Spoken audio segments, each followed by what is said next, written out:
Pertama-tama, marilah kita panjatkan puji dan syukur kehadirat Allah, yang mana karena rahmat dan hidayahnya lah kita dapat mengikuti kajian rutin pada pagi hari ini.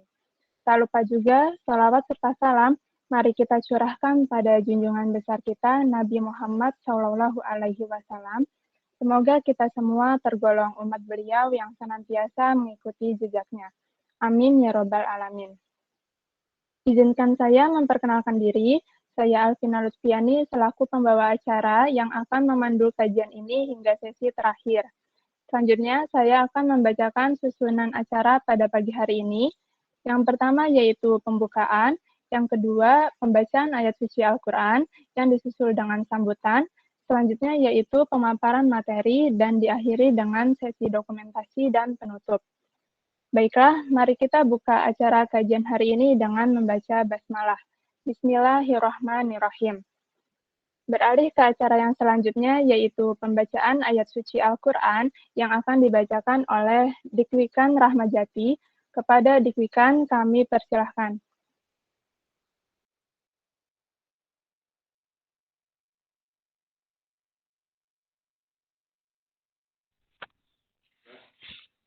Assalamualaikum warahmatullahi wabarakatuh. A'udzu billahi minasy syaithanir rajim. Bismillahirrahmanirrahim. Alhamdulillahilladzi anzala 'ala 'abdihil kitaba wa lam yaj'al lahu 'iwajan qayyiman liyunzira ba'san syadidan min ladunhu wa yubashshiral mu'minina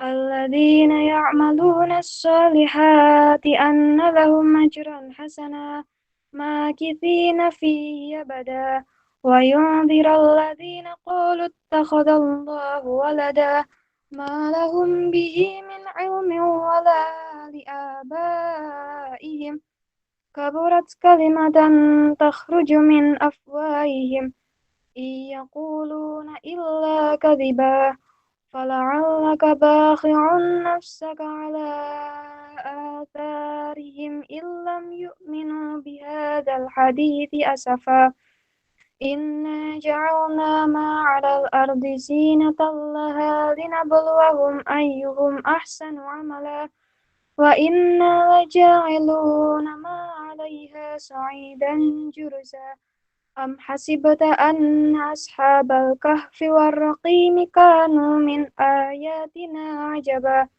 صدق الله العظيم. Wassalamualaikum warahmatullahi wabarakatuh. Waalaikumsalam warahmatullahi wabarakatuh. Terima kasih kepada Dikwikan yang telah membacakan ayat suci Al-Quran. Semoga Allah melimpahkan pahala bagi kita semua, baik yang membacanya maupun yang mendengarkannya. Memasuki acara yang selanjutnya, yaitu penyampaian sambutan dari Ketua Umum Forum Kajian Islam dan Sains Teknologi, atau yang mewakilinya, kepada Kak Nisa Fajriya, kami persilahkan.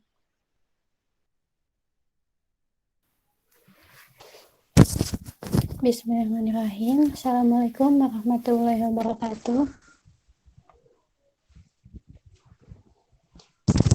Yang terhormat Ketua Umum Forum Kajian Islam dan Sains Teknologi, Mbak Nur Hasna Fajriyah yang hari ini berhalangan hadir. Yang terhormat Bapak pemateri kita kali ini, Pak Priagung Demi. Selamat datang, Pak. Dan yang terhormat juga para pengurus dari Forum Kajian Islam dan Sains Teknologi, para alumninya, para pengurusnya, para anggotanya, dan hadirin yang sudah menyempatkan datang di acara kajian rutin ini. Puji dan syukur semoga selalu terpanjatkan karena berkat rahmatnya kita bisa berkumpul di sini melaksanakan kajian rutin yang insya Allah kita laksanakan rutin setiap 2 bulan sekali ya. Terima kasih juga untuk teman-teman Departemen Kajian yang telah menyiapkan acara ini dengan baik.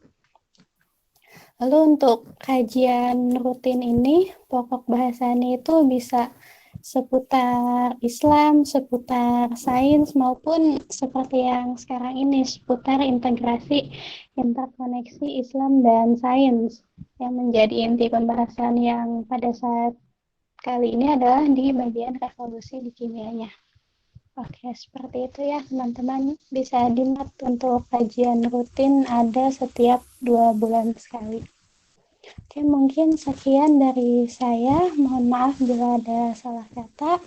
Assalamualaikum warahmatullahi wabarakatuh. Waalaikumsalam warahmatullahi wabarakatuh. Terima kasih kepada Kak Nisa Fajriya yang telah menyampaikan sambutannya.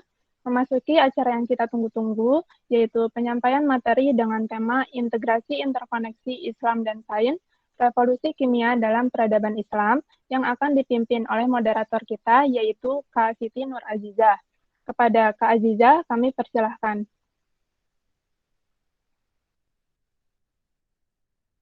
Saya kedengaran nggak, MC? Kedengaran, Kak. Baik, terima kasih kepada MC telah memberikan kesempatan kepada saya. Baik, mungkin sebelumnya saya ingin menyapa pemateri kita pada pagi hari ini, yaitu Pak Priyagung Demi. Selamat datang Bapak, terima kasih telah berkenan untuk hadir dan bergabung bersama kami. Sebelumnya teman-teman apa kabar?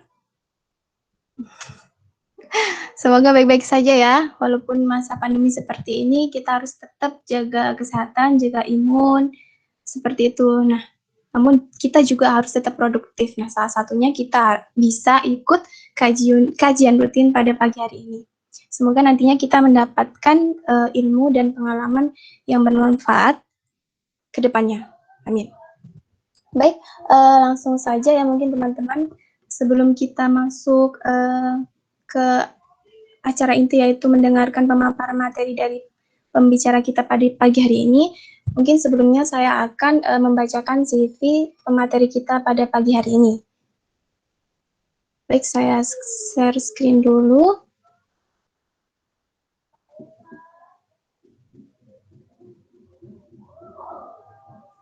Nah, sudah kelihatan ya?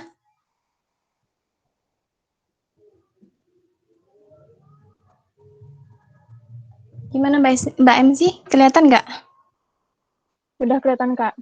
Sudah kelihatan ya. Baik, pemateri kita pada pagi hari ini yaitu Bapak Priyagung Deni Widya Kongko, MSc. Nah, beliau adalah dosen kimia organik Fakultas Sains dan Teknologi UIN Sunan Kalijaga, Yogyakarta. Nah, untuk prestasi beliau, ini salah satunya keren banget nih. Beliau pernah meraih medali perak dan perunggu Olimpiade Nasional Mahasiswa tahun 2010 dan 2011. Teman-teman bisa lihat. Kemudian untuk pengalaman konsultan, beliau memiliki pengalaman di PT Kreasi EduLab Indonesia, yaitu pada Januari 2014 hingga Desember 2014. Kemudian di CV Barokah Kokonesia, yaitu pada tahun 2016 hingga 2018. Kemudian PT Tropika Nusantara Indonesia, yaitu pada tahun 2015 hingga 2018. Nah, kemudian untuk latar pendidikan beliau, untuk S1-nya beliau ini di UGM dengan itu ya, minat kimia material. Kemudian untuk S2-nya juga di UGM dengan minat kimia fisik. Kemudian untuk pengalaman kerjanya beliau pernah bekerja sebagai guru kimia SMA Ali Maksum Yogyakarta, kemudian Direktur PT Star Global Trading. Kemudian sekarang beliau menjadi dosen kimia organik Fakultas Sains dan Teknologi UIN Sunan Kalijaga, Yogyakarta.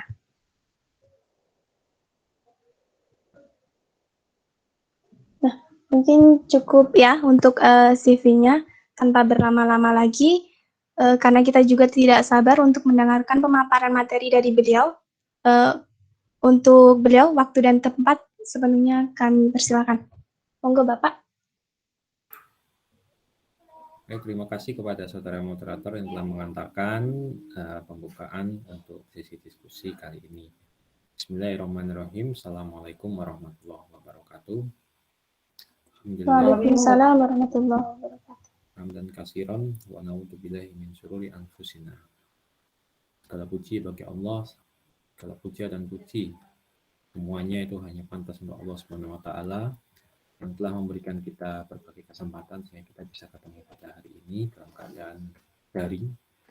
Dan kita semuanya berdoa semoga semua kondisi yang terjadi di Indonesia saat ini ataupun di kampus kita secara khususnya banyak yang membutuhkan logistik, banyak yang membutuhkan oksigen, itu bisa dilalui bersama dengan tulus ikhlas dan dengan semangat Pancasila gotong royong di antara diri kita masing-masing. Amin.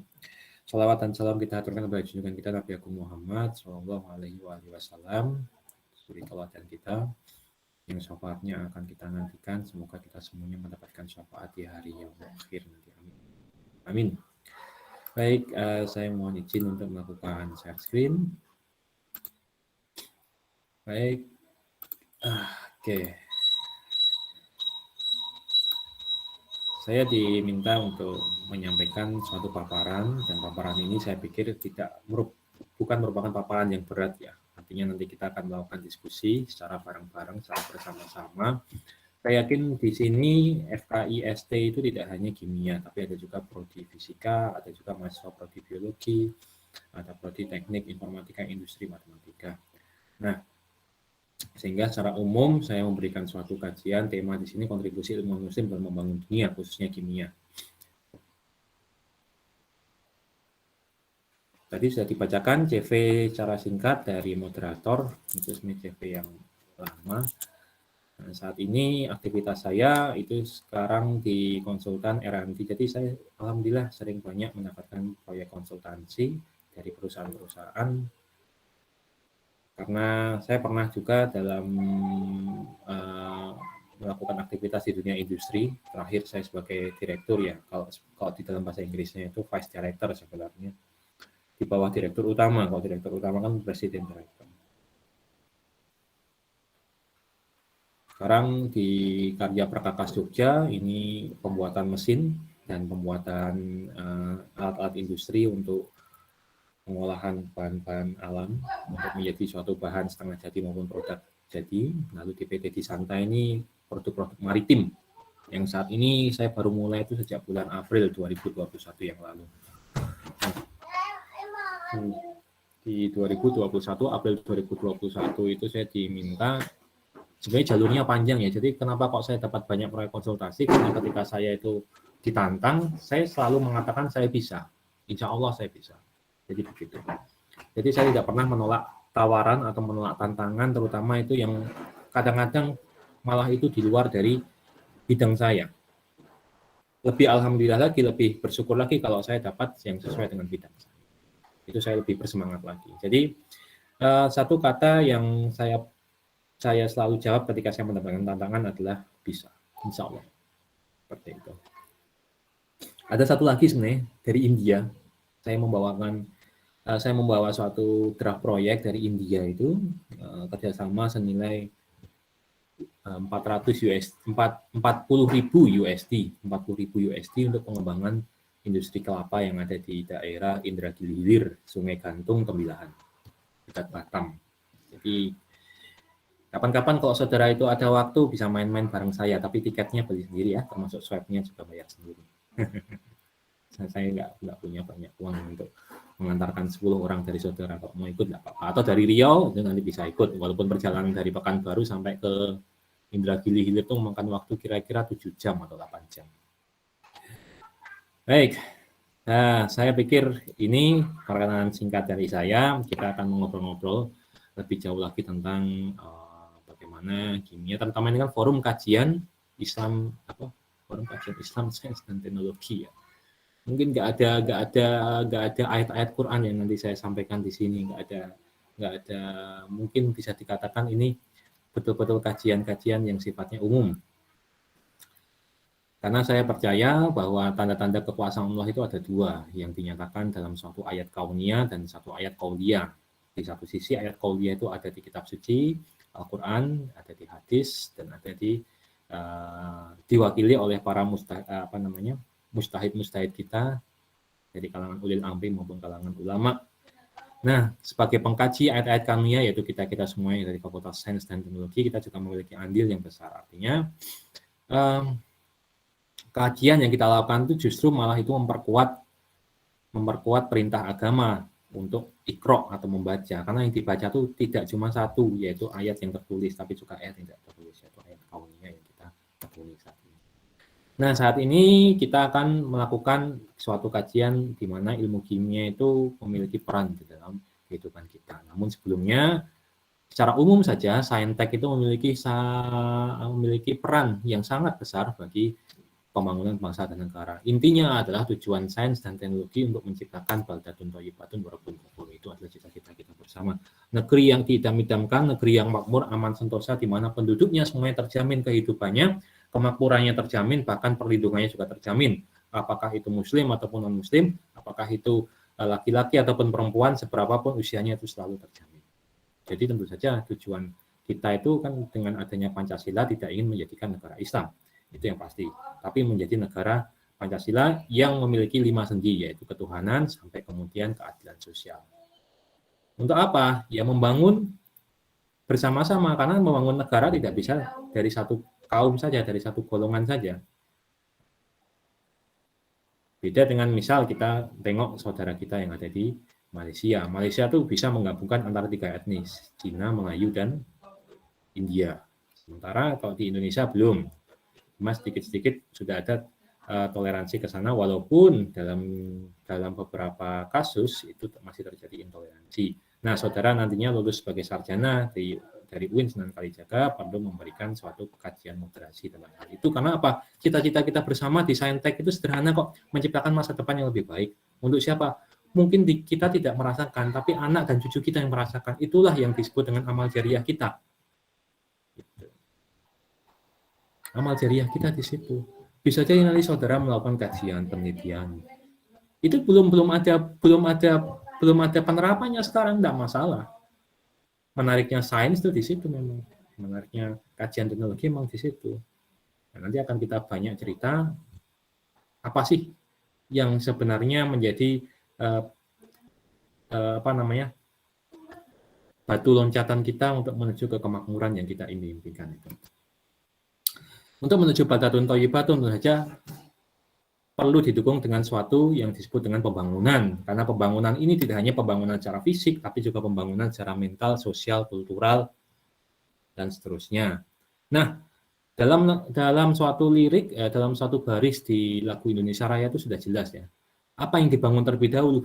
Bukan bangun fisik terlebih dahulu, yang dibangun adalah bangun spiritnya. Bangunlah jiwanya, bangunlah badannya, bukan bangunlah badannya dulu baru bangunnya jiwanya, tapi bangunlah jiwa. Kita harus menaikkan dulu spiritnya, menaikkan dulu motivasinya. Pembangunan fisik itu mudah, insya Allah mudah loh. Dananya dari mana Pak? Ketika kita punya mental, ketika kita punya tujuan, ketika kita punya motivasi, dana itu malah akan datang dengan sendirinya.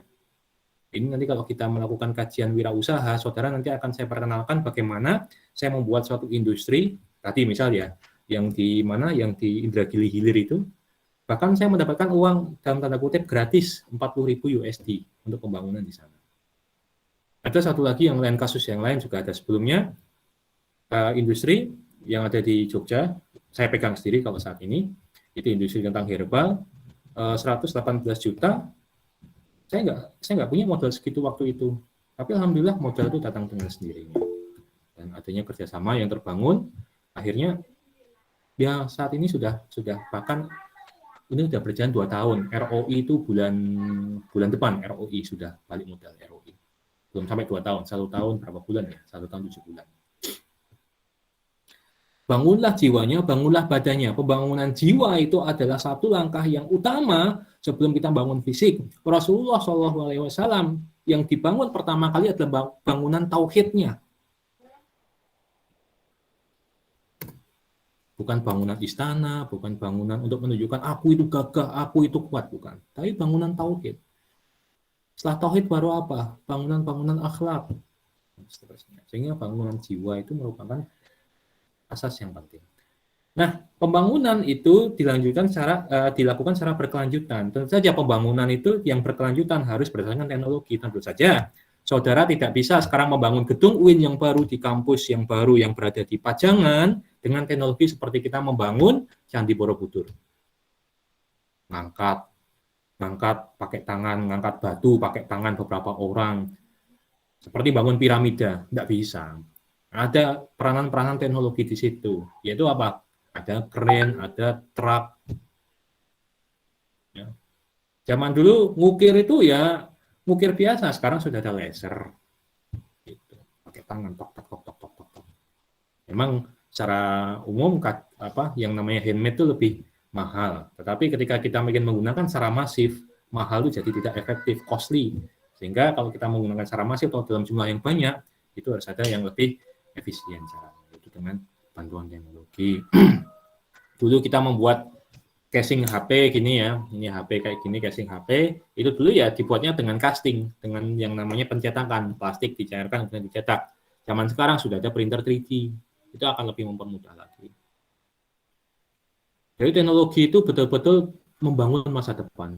Saudara ada di Fakultas Sains dan Teknologi, bedanya saudara dengan fakultas lain itu apa? Saudara itu membangun masa depan. Mungkin penelitian saudara nggak kelihatan di saat ini, tapi saudara nantinya akan takjub ketika ada orang yang mensitasi penelitian saudara dan mengembangkan penelitian saudara menjadi penelitian yang siap pakai, maka saudara sudah menerima amal jariah. Dan itu terus dibawa sampai saat ini. Siapa yang menemukan alas bulat? Siapa yang menemukan alat destilasi? Itu amal jariahnya luar biasa besar. Oke. Nah, selain itu tadi sudah saya katakan, motivasi dulu, jiwa dulu, lalu baru bangun fisik. Fisik tentu saja butuh ekonomi. Lalu ada juga sosial budaya, baru kemudian fisik. Ya, secara garis besar ada ekonomi, sosial budaya, moral, dan politik. Moral tentu saja ya, moral. Saya kemarin dapat joke gitu kan. Sebenarnya nggak mungkin bangsa sebesar Belanda ini baru joke aja ya, artinya baru kelakar ya. Saya tidak mengkaji hal itu. Nggak mungkin bangsa Belanda di zaman Herman Willem Daendels, itu Herman Willem Daendels itu adalah gubernur jenderal yang dipilih oleh Louis Napoleon, artinya Napoleon ketika Belanda dikuasai oleh Prancis. Jadi nggak mungkin negara yang sekelas pada waktu itu masih merupakan negara maju ya Prancis karena jajahnya ada di mana-mana. Negara Prancis yang kemudian menjajah Belanda dan Belanda menjajah Indonesia, kita artinya tangan kedua, tangan jajahan kedua. Prancis menjajah Belanda, Belanda menjajah Indonesia. Nggak mungkin mereka semaju dan memiliki peradaban yang pada saat itu lebih baik, administrasinya itu jelek, gak mungkin. Administrasinya itu pasti bagus. Nyatanya ada uang yang disetorkan untuk membiayai, untuk upah pekerja Jalan Anyar Panurukan, jalan 100.000 km, jalan raya pos. Tapi kok itu nggak pernah sampai dan dianggap sebagai kerja rodi, nah, itu nggak tahu. Nah, moral itu penting. Jangan sampai malah bangsa kita nantinya pemimpin-pemimpinnya tidak bermoral, uang harusnya milik negara, akhirnya menjadi uang milik negara yang untuk kemakmuran rakyat malah menjadi milik pribadi. Ya banyak yang sekarang kena kan, kemarin kita tahu sendiri siapa. Jangan sampai kita meniru hal seperti itu, tapi kita harus membangun moral yang baik dari kita. Dan ilmu politik. Politik itu merupakan hal yang penting. Wah, saya kan orang sains, Pak, saya nggak butuh politik. Jangan Pak, jangan salah. Nanti akan kita bahas lebih lanjut lagi. Dan teknologi itu dibangun dari suatu ilmu dasar dan sains seperti yang saudara pelajari saat ini, matematika, fisika, kimia, biologi, dan seterusnya. Komputer itu berasal dari matematika, industri itu berasal dari fisika, kimia. Nah, sebenarnya mother of all science itu berasal dari matematika, sebenarnya ya, kalau kita mau jujur itu ya. Kenapa? Karena sebenarnya ilmu sains itu, apa tujuan kita belajar ilmu sains? Apa tujuan pembelajaran sains? Apa tujuan riset sains? Apa tujuan sains? Tujuan sains itu adalah untuk merangkum keteraturan alam semesta. Nah, ini. Merangkum keteraturan alam semesta. Menemukan keteraturan alam semesta. Menemukan hukum alam semesta. Kalau melalui kitab-kitab, kalau melalui kajian-kajian agama, kita mengkaji Al-Quran, mengkaji hadis, mengkaji ijtihad, untuk apa? Mencari hukum, sama seperti itu. Cuma yang kita kaji itu adalah alam semesta. Sementara yang orang-orang di agama, sarjana-sarjana agama mempelajari dari kitab-kitab terdahulu, dari Al-Quran, dari hadis, dan para kitab-kitab karangan ulama zaman-zaman dulu. Dibandingkan dan seterusnya. Sama seperti kita di sains juga menemukan keteraturan, menemukan hukum. Jadi hukum Newton itu ya bukan hukum yang dibuat oleh Newton, bukan, tapi hukum yang ditemukan oleh Newton. Sebenarnya hukum itu milik siapa? Hukum itu milik Allah. Karena ya nanti akan kita bahas bahwa segala keteraturan di dunia itu sebenarnya adalah sunatullah atau hukmullah. Gitu. Mother of all science itu adalah matematika. Nah, dalam menentukan keteraturan, kita kan nggak mungkin kita melihat angin dari utara ke selatan, lalu kita bilang, oh berarti kalau ada angin dari utara ke selatan, pohonnya pasti bergoyang ke selatan. Oke, itu keteraturan. Tapi kita harus mengkuantitasi. Mengkuantitasi itu artinya bagaimana? Kalau kecepatannya sekian, maka dia bisa condong berapa derajat. Kecepatan sekian itu bisa condong berapa derajat. Kalau kecepatannya kecil, dia nggak condong. Itu yang harus kita pahami. Nah, fungsinya untuk apa, Pak? Ya banyak fungsinya. Kalau kita mempelajari kecepatan angin, membangun gedung pencakar langit. Gedung pencakar langit harus kita buat fleksibel mungkin. Jangan salah sangka ya, gedung pencakar langit itu dia tetap bergoyang ya atasnya, walaupun dia tidak terlalu kerasa. Nah, itu bagian dari teknologi. Karena kalau dia tidak bergoyang, artinya apa? Dia melawan alam. Dia melawan alam pasti runtuh. Semua yang melawan hukum alam pasti runtuh, pasti hancur. Sunatullahnya seperti itu.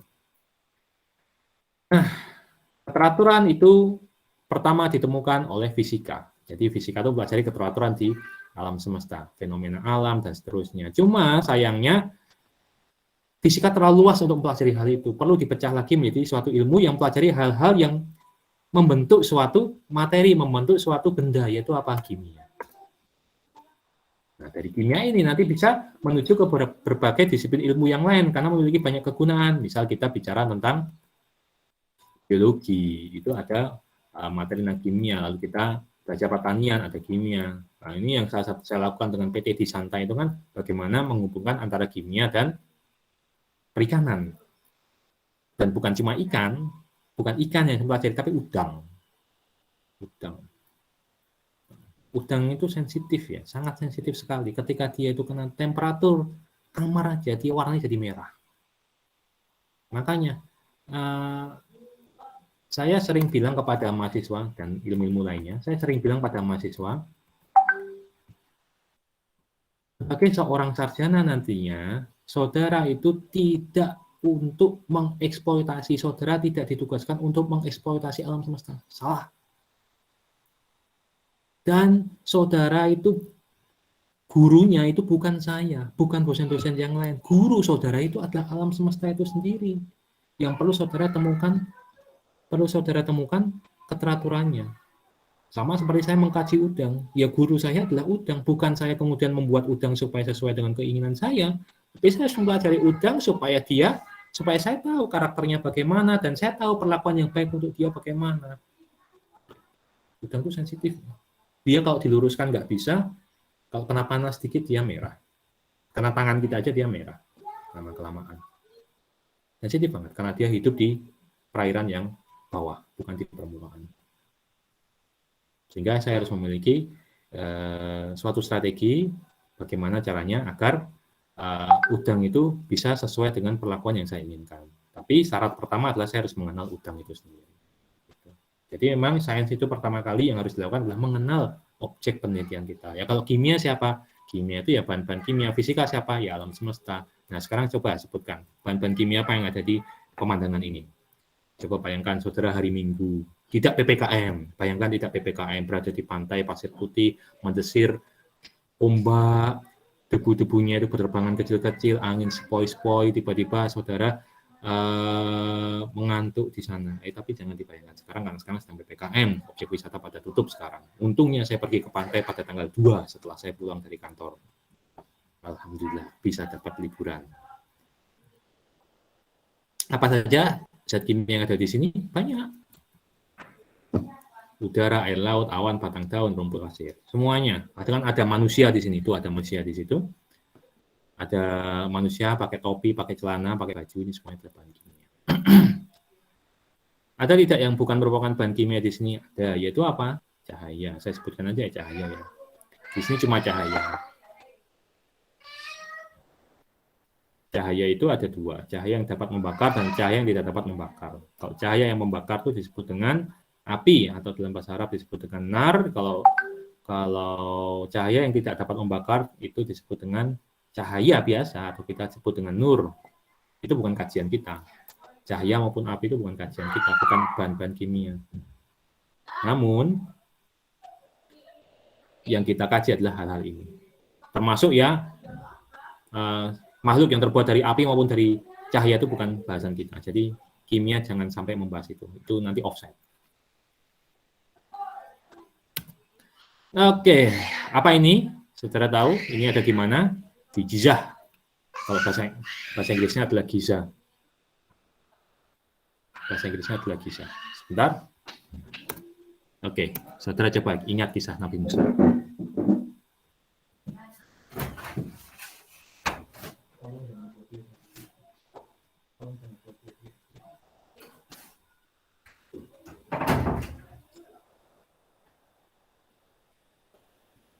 Kisah Nabi Musa itu terjadi di Mesir, Egypt sekarang. Egypt, piramidnya ada di Gizah. Gizah ya jauh sih sebenarnya. Maksudnya Ramses itu tidak membangun piramid sebenarnya. Piramid itu dibangun dari kerajaan Mesir yang lebih kuno daripada Ramses. Oke, apa fenomena yang terjadi di sana? Kita coba kaji secara sains ya. Coba kita kaji secara sains. Kan ini lembaga pengkajian sains dan teknologi. Coba kita kaji secara sains. Apa kejadian pada saat sebelum adanya terbelahnya Laut Merah? Pertama, ada air sungai berubah menjadi merah. Kemudian ada wabah kata, wabah lalat, wabah lalang, tanah longsor. Baru setelah itu ada terbelahnya Laut Merah. Sebenarnya apa yang terjadi saat itu? Saudara bisa nggak menjelaskan? Nah, tugas seorang saintis, tugas seorang ilmuwan atau tugas seorang pengkaji alam semesta itu adalah mempelajari sebenarnya yang terjadi di sana itu apa saat itu dan kenapa itu tidak banyak orang yang menangkap ya karena memang ilmunya belum nyampe pada waktu itu. Tapi bisa nggak dihubungkan air sungai berubah menjadi merah, wabah kata, wabah lalat, wabah lalang, tanah longsor? Bisa nggak dihubungkan? Baik. Itu ada hubungannya dengan ini saya ceritakan ya, ini petanya. Petanya seperti ini. Ini peta Mesir. Di sini peta Mesir. Oke. Lalu ada negara ada daerah di utaranya itu yang disebut dengan Greece atau Yunani. Ini Pulau Kreta. Pulau Kreta dan di tengah dari negara Greece ini ada sebuah kepulauan yang disebut dengan Kepulauan Santorini. Kepulauan Santorini. Wah, itu yang saudara kalau foto-foto itu mendapatkan pemandangan yang bagus, di mana bangunannya berwarna putih, kemudian putih biru lah, jadi nuansa-nuansa laut seperti itu. Kalau saudara main ke tempat-tempat yang ada foto spotnya, pasti banyak ditemui tempat-tempat foto spot seperti Santorini itu.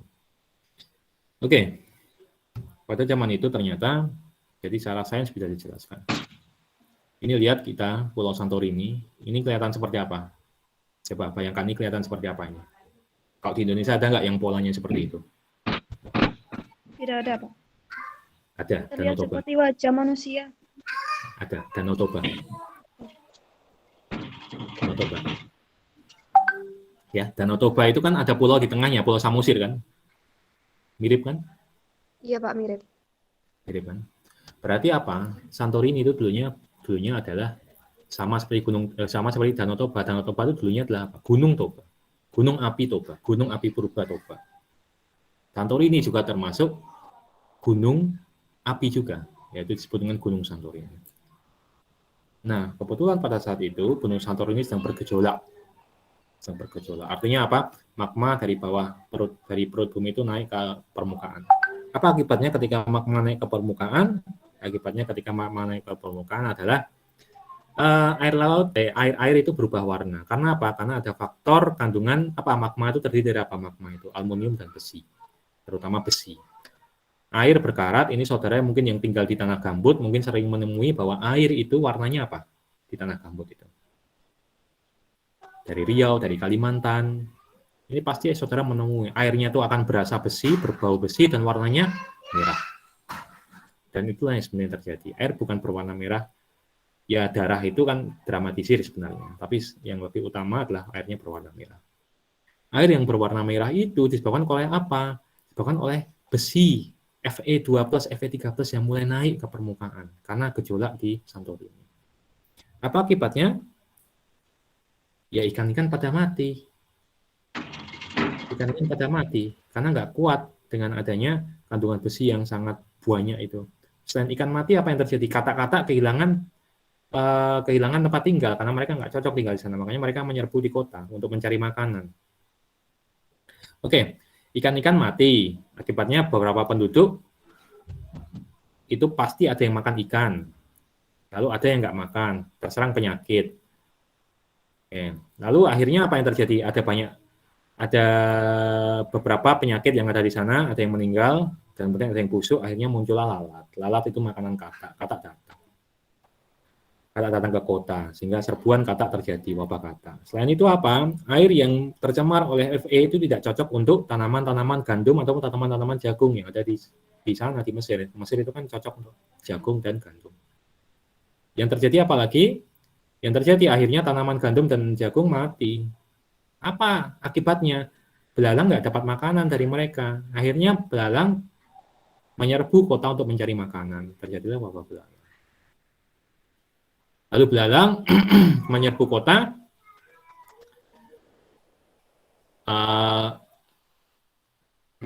sehingga terjadi wabah belalang. Setelah itu apa yang terjadi? Karena semakin bergejolak Gunung Santorini, akibatnya terjadi banyak gempa bumi. Nah, tanah longsor pun terjadi. Gempa bumi di sana bukan karena hujan ya, karena di sana daerah kering. Tanah longsor terjadi. Kemudian pada saat sampai di tepi Laut Merah, Nabi Musa melemparkan tongkatnya seraya memimpin umatnya untuk menyeberang ke sebelah. Terbelah Laut Merah. Sebenarnya kalau dalam bahasa sains bukan terbelah, lebih tepatnya adalah surut banget surut. Apa yang menyebabkan surut banget itu? Yang menyebabkan surut banget itu apa? Sama seperti kejadian di Aceh tahun 2004. Mungkin saudara baru lahir. Apa yang menyebabkan surut banget itu? Tsunami. Yang menyebabkan surut banget. Gempa. Ya, gempa dan tsunami. Yang disebabkan oleh adanya apa? Gunung Santorini yang meletus hebat, duar. Sehingga dia badannya lepas, sehingga cuma menghasilkan kaldera seperti ini. Ini kan kaldera bekas dari Gunung Santorini. Kaldera itu kawah. Kaldera bekas dari Santorini meledak sampai badannya juga ikut terhempas. Artinya kan ledakannya besar sekali. Sehingga yang terjadi adalah di sini akan ada kaldera yang besar, terisi oleh air laut, akibatnya air laut sekitarnya surut. Termasuk di sini. Surut, menyeberanglah mereka. Dan kemudian surut itu kan tidak selamanya ya. Pasti akan ada keseimbangan lagi. Nah, tadi sudah dibilang, ketika terjadi air surut, curiga. Pasti itu saatnya terjadi tsunami. Kok ya pas pada saat itu Fir'aun dan tentaranya menyeberang, pas tsunami itu datang, ya udah habis mereka. Nah, kisahnya seperti itu. Itu kisah singkat ya, nanti akan kita kaji lebih dalam lagi oleh ahli sejarah dan ahli-ahli yang lain. Baik, itu penjelasan sainsnya. Lalu di mana Pak mujizat? Mujizatnya itu adalah pengetahuan yang tidak dimiliki oleh Nabi Musa saat itu. Pengetahuan kenapa kok dia harus memukul tongkatnya. Kok ya pas memukul tongkat, kok ya pas terjadi surut karena Gunung Santorini meletus. Itulah mujizatnya di situ. Kok ya pas Nabi Muhammad menggerakkan tangannya, kok ya pas terjadi gempa bumi di bulan sehingga terbelah bulan. Mujizatnya di situ. Pengetahuan-pengetahuan yang tidak dimiliki oleh manusia pada saat itu. Dengan kimia pun saudara pasti akan juga bisa menjelaskan kenapa kapal HMS Titanic tenggelam. Itu harus saudara pikir, kita harus berpikir deduktif. Padahal saudara coba bayangkan, es batu itu bisa nggak digergaji pakai gergaji besi? Bisa nggak dibelah pakai gergaji besi? Bisa dong. Bisa nggak besi yang padat itu dibelah oleh balok es? Nggak bisa. Tapi kenapa kok Titanic itu bisa bocor lambung kapalnya hanya karena menabrak gunung es? Nah, bayangkan. Itu soal Olimpiade tahun 2000, Olimpiade Kimia di Rusia tahun 2004. Olimpiade Kimia Internasional. Oke, tidak kita jawab sekarang. Nah, fenomena-fenomena itu sebenarnya menjadi kajian untuk siapa? Untuk orang-orang sains. Untuk orang-orang yang berlatar agama pasti akan mengkaji dari kajian mujizatnya. Kenapa kok Nabi Musa berhak mendapatkan kajian itu? Karena dia langsung diperintahkan Allah, dia dilindungi Allah, dia memiliki ketakwaan dan seterusnya. Tapi bagaimana kajian Islamnya? Bagaimana kajian sainsnya itu adalah tugas kita. Nah, sekarang kita masuk ke dunia kimia. Kimia itu sebenarnya apa? Tadi kan saya menjelaskan fenomena sains, sekarang kita langsung ke kimia. Kimia itu sejatinya adalah suatu ilmu yang belajar tentang komposisi, sifat, perubahan energi dari suatu materi. Materi itu adalah bahan kimia, sesuatu yang bisa kita sentuh, sesuatu yang bisa kita rasakan, sesuatu yang intinya memiliki massa dan menempati ruang. Nah, kalau misalnya saudara duduk di kursi saudara saat ini, lalu ada entitas lain yang duduk di kursi saudara pada saat T yang sama, X, Y, Z-nya sama, posisinya sama, berarti itu bukan kajian kimia, itu kajian ilmu lain. Tidak usah saya sebut itu makhluk apa namanya, tapi kan dia bisa. Dan itu, kimia juga merupakan ilmu pengetahuan yang berisi tentang fakta eksperimen, hukum, dan konsep teori. Bukan eksperimen itu, ya. Jadi tugas kita itu bukan kita membuat hukum, tapi kita menemukan hukum dari alam semesta. Contoh, bisa tidak minyak kelapa untuk membersihkan baju? Jawabannya tidak bisa. Bisa tidak soda api atau soda kuah membersihkan baju? Tidak bisa. Nggak bisa. Saudara punya minyak kelapa untuk mencuci baju, malah minyak bajunya nggak bisa dipakai lagi. Soda api saudara buat untuk mencuci baju yang nanti hasilnya adalah kainnya rusak, apalagi terbuat dari bahan karbon, karena soda api itu kan panas sifatnya. Tetapi ilmu kimia mengubah itu semuanya. Minyak kelapa ditambah soda api itu menjadi suatu yang sangat berguna dan bahkan bisa mencuci, yang disebut dengan apa? Sabun cuci. Merek saya hilangkan, ya, karena saya tidak diberikan royalti dari merek itu. Oh, tapi ada wings-nya, nggak apa-apa. Itu yang disebut dengan reaksi kimia. Jadi minyak kelapa ditambahkan dengan suatu soda api akan menghasilkan sabun. Yang sifatnya sabun itu sangat jauh berbeda dengan minyak kelapa, dan sifatnya sabun sangat jauh berbeda dengan soda api. Ini menjadi suatu pelajaran bagi saudara. Ketika saudara bersenyawa, dalam hal ini adalah berorganisasi, itu lebih utama saudara meniru yang namanya reaksi kimia ini. Betul-betul sifat aslinya itu hilang, yang ada adalah sifat kebersamaan, sifat yang baru.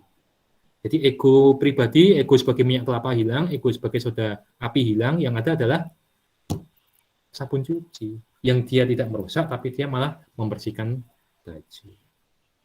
Pun ketika saudara nanti menikah, ketika menikah bersenyawa dengan orang lain, ya, ego masing-masing juga harus dikorbankan. Karena apa? Membentuk suatu entitas yang baru, yaitu apa? Keluarga.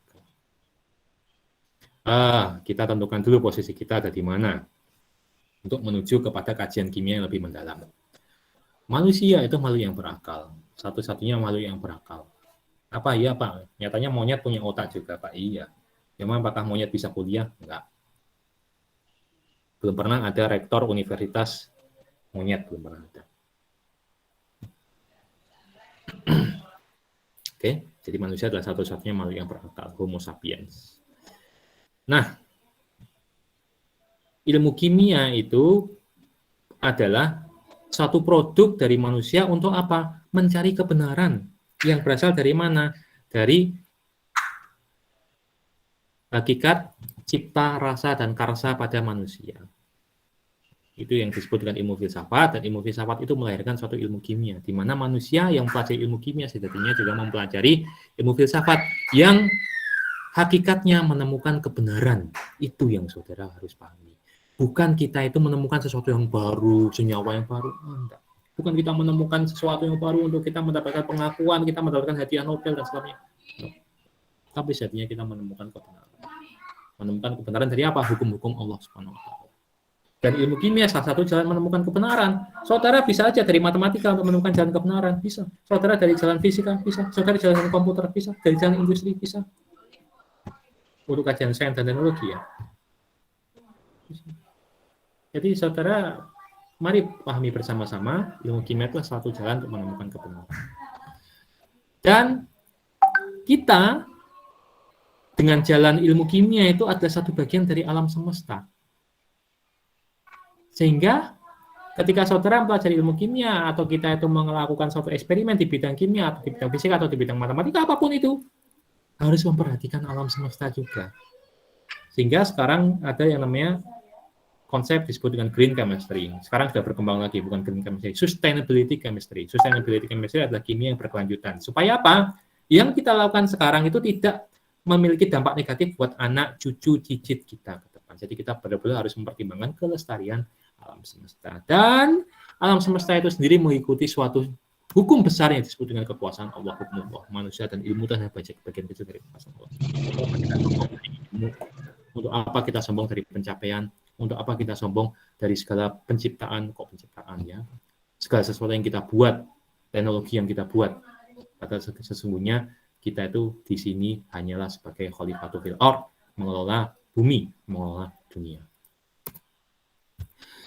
Dalam sejarah Muslim kita sudah mengenal beberapa tokoh perintis ilmu kimia modern, yaitu pertama adalah Abu Musa Jabir bin Hayyan dan yang kedua adalah Ar-Razi.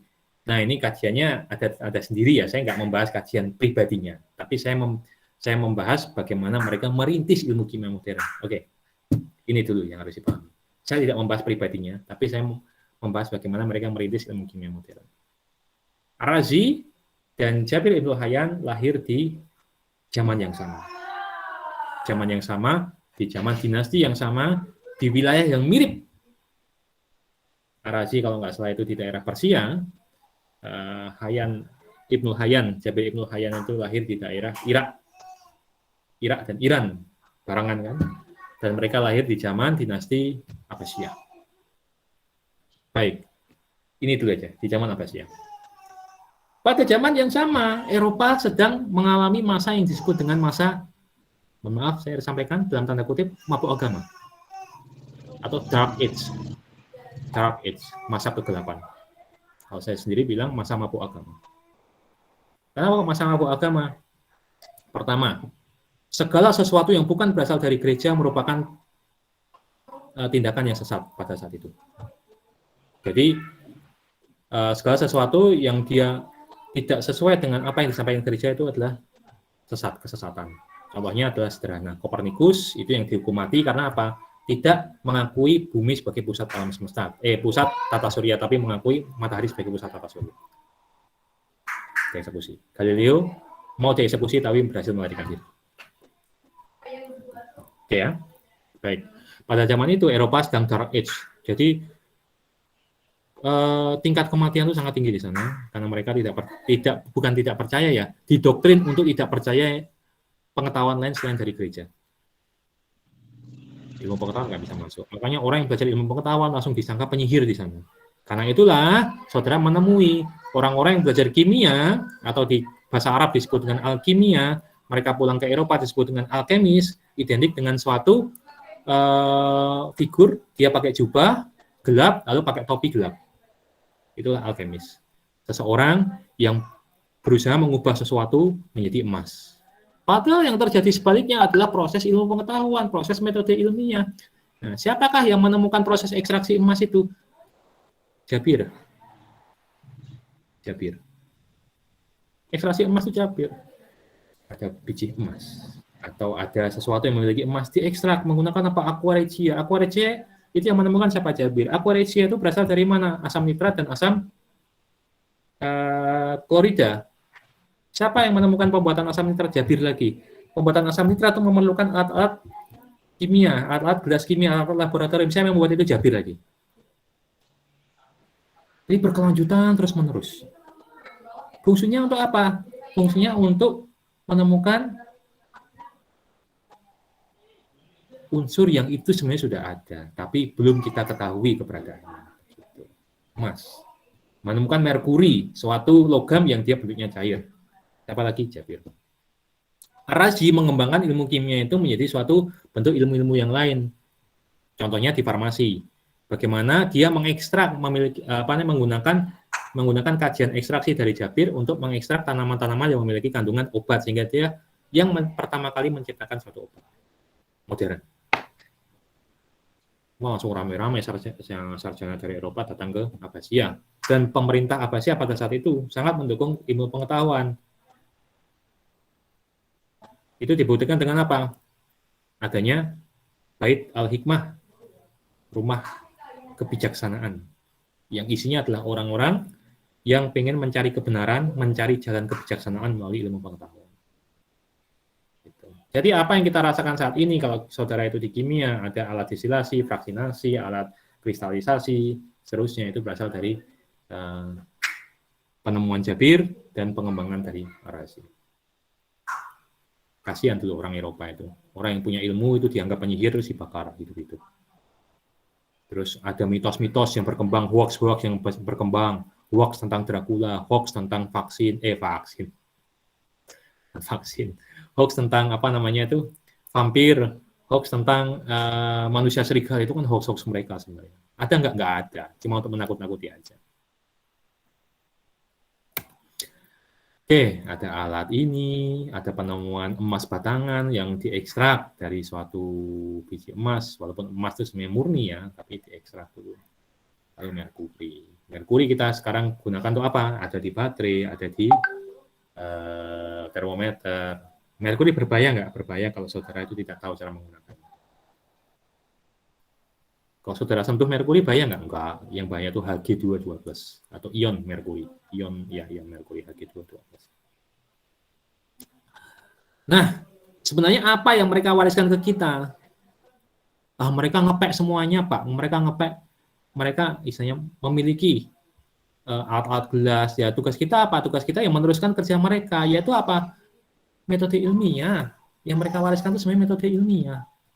Pada kita itu metode ilmiah, dan metode ilmiah ini yang dijaga di zaman Abbasiyah sampai zaman Umayyah kedua di Andalusia, sehingga ilmu pengetahuan terus terjaga saat itu.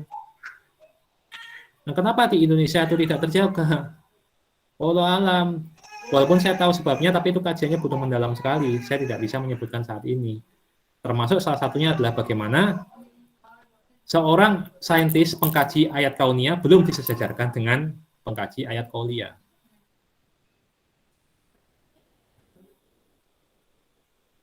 Gitu. Memang betul, kesembuhan itu berasal dari Allah. Usahanya itu yang perlu dicari dengan sains. Ya kan? Kalau sakit stroke atau sakit misal kusta gitu, apakah bisa sembuh sendiri? Nggak bisa. Ya kalau kata dokter Terawan sih bisa. Corona nanti juga sembuh sendiri gitu kan. Tapi untuk yang dia OTG dan tidak punya komorbid. Kalau dia itu ada gejala dan punya komorbid, nggak bisa. Gitu. Ini warisan ilmuwan zaman dulu, ilmuwan muslim zaman dulu itu ini. Metode ilmiah. Dan saudara itu berkali-kali harus selalu berada di dalam siklus ini. Pak, saya besok tidak menjadi saintis, Pak. Saya besok itu ada di industri. Apakah di industri tidak ada data? Apakah di industri tidak ada observasi? Pasti ada.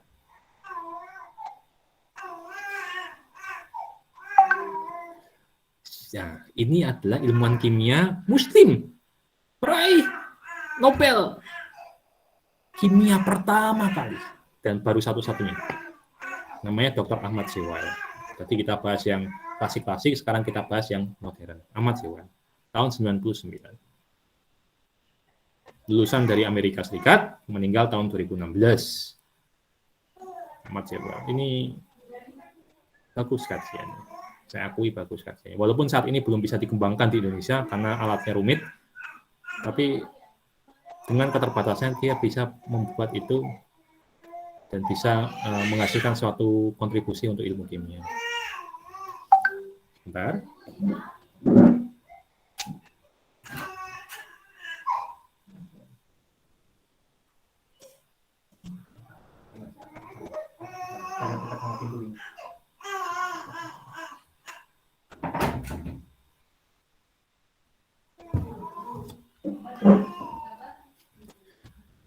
Nah, Ahmad Zewail dari Mesir. Ini perangkonya untuk menghormati Ahmad Zewail tahun 98, padahal dia peraih 99 ya. Apa yang ditemukan Ahmad Zewail? Ahmad Zewail itu dikatakan di suatu buletin sains dari Saudi disebut sebagai ilmuwan muslim tercepat, fastest Muslim scientist, katanya seperti itu. Kenapa? Karena dia menemukan suatu metode yang disebut dengan femtochemistry. Ini akhirnya menjadi cabang ilmu kimia terbaru ini, femtochemistry. Apa itu femtochemistry? Yang saudara belajar di ilmu kimia pasti tahu ada suatu mekanisme reaksi, di mana sebenarnya reaksi itu adalah penataan ulang dari suatu reaktan. Jadi reaktan A, B, C, D, dia kemudian pecah, A sendiri, B sendiri, C sendiri, D sendiri, lalu dia menjadi produk itu susunannya berubah menjadi AD, CB. Begitu. Nah, kajian proses transisinya, pecahnya itu kan nggak serta-merta pecah langsung menjadi A, B, C, D. Tapi ada suatu mekanisme tertentu yang itu terjadi dalam posisi femtosecond atau 10 pangkat minus berapa femto itu? 15 detik. Zaman dulu nggak bisa. Nah, Pak Zewel ini menggabungkan teknologi pertama spektroskopi dengan kamera ultra cepat atau kamera femtosecond. Digabungkan kedua teknologi itu dan mendapatkan suatu spektroskopi femtosecond atau kita sebut femtosecond spektroskopi kalau bahasa Inggrisnya. Kegunaannya luar biasa. Kita akhirnya bisa memotret, dalam tanda kutip, memotret senyawa transisi yang terjadi. Jadi kita bisa mengkaji lebih dalam lagi sebenarnya mekanisme terjadinya A menjadi B itu apa sih sebenarnya. Tidak sesederhana yang kita tulis di kertas ternyata. Banyak langkah yang ditemukan. Dan itu menjadi penemuan-penemuan terbaru. Nanti saudara bisa menghasilkan suatu senyawa yang transisinya, misal ada senyawa transisinya pendek. Saudara bisa panjangkan umurnya nggak? Bisa. Apakah itu memiliki kegunaan? Nanti kajian berikutnya seperti itu. Nah, kalau keilmuan di Indonesia apa kontribusinya? Ya silakan saudara cek aja. Scholar.google.com dan pakai kata kunci Indonesia. Langsung aja ketik scholar.google.com, enter, lalu ada kayak Google itu kan, ketik aja Indonesia, nanti akan muncul. Atau saudara pengen tahu yang lain secara internasional ada di scopus.com dan pilih afiliasi Indonesia, cek aja. Pak, saya perempuan, Pak. Perempuan itu kan apakah bisa berprestasi di bidang sains? Bisa. Terutama kimia ya, ini saya bahas kimia ya. Ada deputi kepala BPPT. Kepala BPPT itu adalah kepala, kalau di Jepang NAIS, Badan Penelitian dan Pengajian Terpadu. Itu ada di kantornya ada di beberapa, labnya juga ada di beberapa tempat. Salah satu deputinya yaitu yang bernama Ibu Enia Listiani Dewi, usianya saat ini 47 tahun. Kontribusinya adalah memiliki penemuan di bidang fuel cell atau baterai fuel cell. Baterai fuel cell. Sekarang itu zamannya cloud ya, Nah, ini kita membangun masa depan betul ini, zamannya cloud. Saudara sekarang bisa memiliki HP yang sangat murah, bahkan sampai 200.000, 300.000, tapi memiliki penyimpanan yang sangat besar. Di mana? Cloud. Cloud itu berarti ada apa? Ada data center. Data center itu berarti apa? Ada banyak komputer di sana yang menyimpan banyak data. Nah, saudara pengen mengakses pagi, siang, sore, malam, itu kan berarti data centernya harus hidup terus. Bagaimana menjaga supaya mereka hidup terus? Ya listriknya harus hidup terus. Kalau tiba-tiba listriknya mati, bagaimana, Pak? Ya harus ada energi tambahan. Dari mana itu? Baik, dari genset. Tapi genset tidak ramah lingkungan karena dia berasal dari pembakaran solar, pembakaran bensin. Ada nggak yang ramah lingkungan? Itulah yang disebut dengan fuel cell. Semakin kecil fuel cell akan semakin baik. Kenapa? Berarti nantinya kita bisa menghasilkan mobil yang bergerak dengan menggunakan energi fuel cell tanpa adanya energi dari bahan bakar gasolin atau solar. Saudara di bidang sains itu selalu berorientasi kelanjutan dan saudara itu sebenarnya sedang membangun masa depan. Istri saya orang psikologi. Apa beda orang sosial? Ya saya ini kelakar sama istri saya. Orang sosial itu terlalu banyak ngubek-ngubek masa lalu. Sedangkan orang sains itu selalu menatap masa depan, membuat sesuatu yang belum pernah ada. Menciptakan sesuatu yang belum pernah ada. Walaupun sebenarnya kata menciptakan itu bukan berarti kita menjadi sang pencipta, bukan. Karena sejatinya penciptaan itu datang dari Allah SWT. Kita hanyalah perantaranya saja dalam menemukan penciptaan yang baru. Sehingga kalau saya bilang menjadi ilmuwan itu adalah sebuah jalan kehidupan. Bisa jadi saudara nanti akan berkarir sebagai ilmuwan, sebagai dosen, sebagai peneliti, sebagai akademisi. Atau saudara bisa juga berkarir sebagai industriawan. Atau menjadi wirausaha. Pun itu juga sebuah jalan kehidupan. Tetapi karakter keilmuan, karakter ilmuannya itu pasti akan selalu dibawa. Rasa curiosity, bangun rasa penasaran, curiosity itu pasti akan dibawa. Nggak mungkin saudara menjadi entrepreneur tapi nggak ada rasa penasaran. Tiba-tiba aku mendapatkan suatu restoran, saya mendapatkan suatu restoran dan saya langsung kelola. Nggak mungkin. Pasti penasaran dulu. Bagaimana cara bangun restoran, bagaimana izinnya, bagaimana membuat makanan semuanya lebih enak. Sekarang itu ada cabang ilmu kimia yang disebut dengan gastro apa? Saya lupa ya. Pokoknya kimia yang berkaitan dengan perut, artinya kimia yang berkaitan dengan makanan gitu. Jadi makanan yang dicampur dengan nitrogen cair itu bagaimana treatmentnya, itu bahas di sana. Gastro apa ya, saya lupa. Nanti saya ingat-ingat lagi. Nah, pertama, jalan kehidupan ilmuwan itu adalah membangun rasa penasaran. Yang kedua, mengatur dan mengorganisasikan segala urusan. Yang ketiga, selalu mencatat. Jurnal itu bukanlah akhir. Saudara menulis artikel di jurnal, terus selesai. Bukan. Jurnal itu hanyalah catatan perjalanan. Checkpoint kita, terminal kita. Terus setelah kita menerbitkan suatu artikel jurnal, apa yang harus kita lakukan? Melanjutkan perjalanan dong. Karena itulah, saya bilang di atas, sebuah jalan kehidupan. Jalan kehidupan pasti punya tujuan. Tujuannya apa, Pak? Masing-masing dari kita punya tujuan. Saya punya tujuan yang disebut dengan visi riset saya. Masing-masing saudara juga pasti punya tujuan di bidang keilmuan. Dosen-dosen yang lain pasti juga punya visi risetnya. Itulah tujuannya.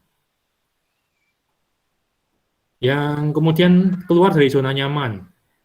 Saya tuh pengen keluar dari zona. Saya tuh pengen keluar dari Jogja. Makanya saya sudah mempersiapkan diri untuk melakukan studi lebih lanjut S3 itu di luar Indonesia.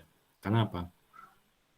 Ya, saya pernah ke luar negeri, saya setiap tahun itu ada ke luar negeri. Karena di industri kan nggak sering berkomunikasi sama orang asing. Di sana tuh banyak wawasan-wawasan baru dan teknologinya lebih canggih daripada kita. Untuk menemukan kebenaran, kita harus menggunakan teknologi secanggih apapun. Sama seperti untuk menemukan perilaku suatu elektron, ya, Swiss itu membangun LHC, Large Hadron Collider, penumbuk atom raksasa. Hanya untuk mempelajari sesuatu yang kecil yang nggak bakal dilihat oleh mata, tapi bangunannya sangat besar, satu kecamatan. Keluar dari zona nyaman. Manfaatkan teknologi informasi dan bangun kolaborasi serta kontribusi. Tapi yang saudara harus ingat adalah ini adalah jalan kehidupan. Artinya apa? Suatu jalan kehidupan itu harus dijalani dengan penuh kesadaran. Nah, untuk membangun kesadaran itu saudara perlu mengkaji banyak ya, psikologi, atau mengkaji banyak filosofi, mengkaji banyak jalan-jalan sufi. Nah, ini dari saya aja sih. Yang saya kaji untuk membahas jalan sufi itu adalah Ihya Ulumuddin. Terima kasih atas perhatiannya. Saya pikir cukup di sini apa yang saya paparkan. Persis 1 jam, insya Allah 1 jam kurang. Kita akan banyak diskusi dari sini. Sekian yang dapat saya sampaikan. Terima kasih. Saya kembalikan kepada moderator.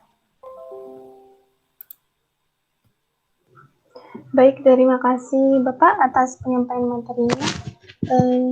Gimana teman-teman, luar biasa banget ya tadi penyampaian materi dari Bapak, dan menurut saya juga sangat jelas banget. Kita bisa tahu perjalanan ilmu kimia dari zaman klasik hingga saat ini. Kurang lebihnya seperti itu. Dan mungkin monggo teman-teman yang ingin bertanya, silahkan bertanya. Mumpung ada Bapak nih. Silahkan langsung bertanya saja, bisa melalui kolom chat ataupun langsung bertanya kepada beliau on mic nanti.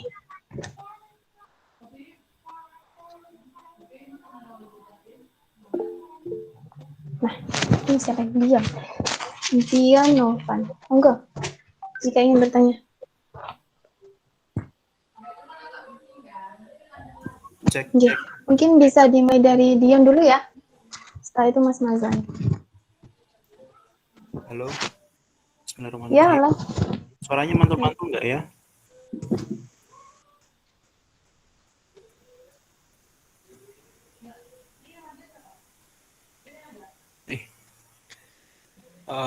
Izin bertanya, Pak Demi, berkaitan tentang dunia industri yang Bapak geluti tadi dan dihubungkan dengan tentang sustainability kimia yang berkelanjutan itu bagaimana? Maksudnya dalam arti ketika dalam dunia industri itu kan Pak Demi tidak akan bisa lepas dari tentang efisiensi waktu dan praktisisme yang terjadi dalam dunia industri itu, Pak. Nah, sementara untuk menjaga sebuah keberlanjutan itu juga itu menjadi suatu hal yang sangat bertolak belakang gitu, Pak. Barangkali dengan melihat aspek keberlanjutan itu menjadi tingkat efisiensi yang terjadi dalam dunia industri yang Bapak geluti nanti bakal terhambat. Nah, dalam menghadapi dinamika yang terjadi itu bagaimana Pak Demi dalam menghadapinya itu, Pak?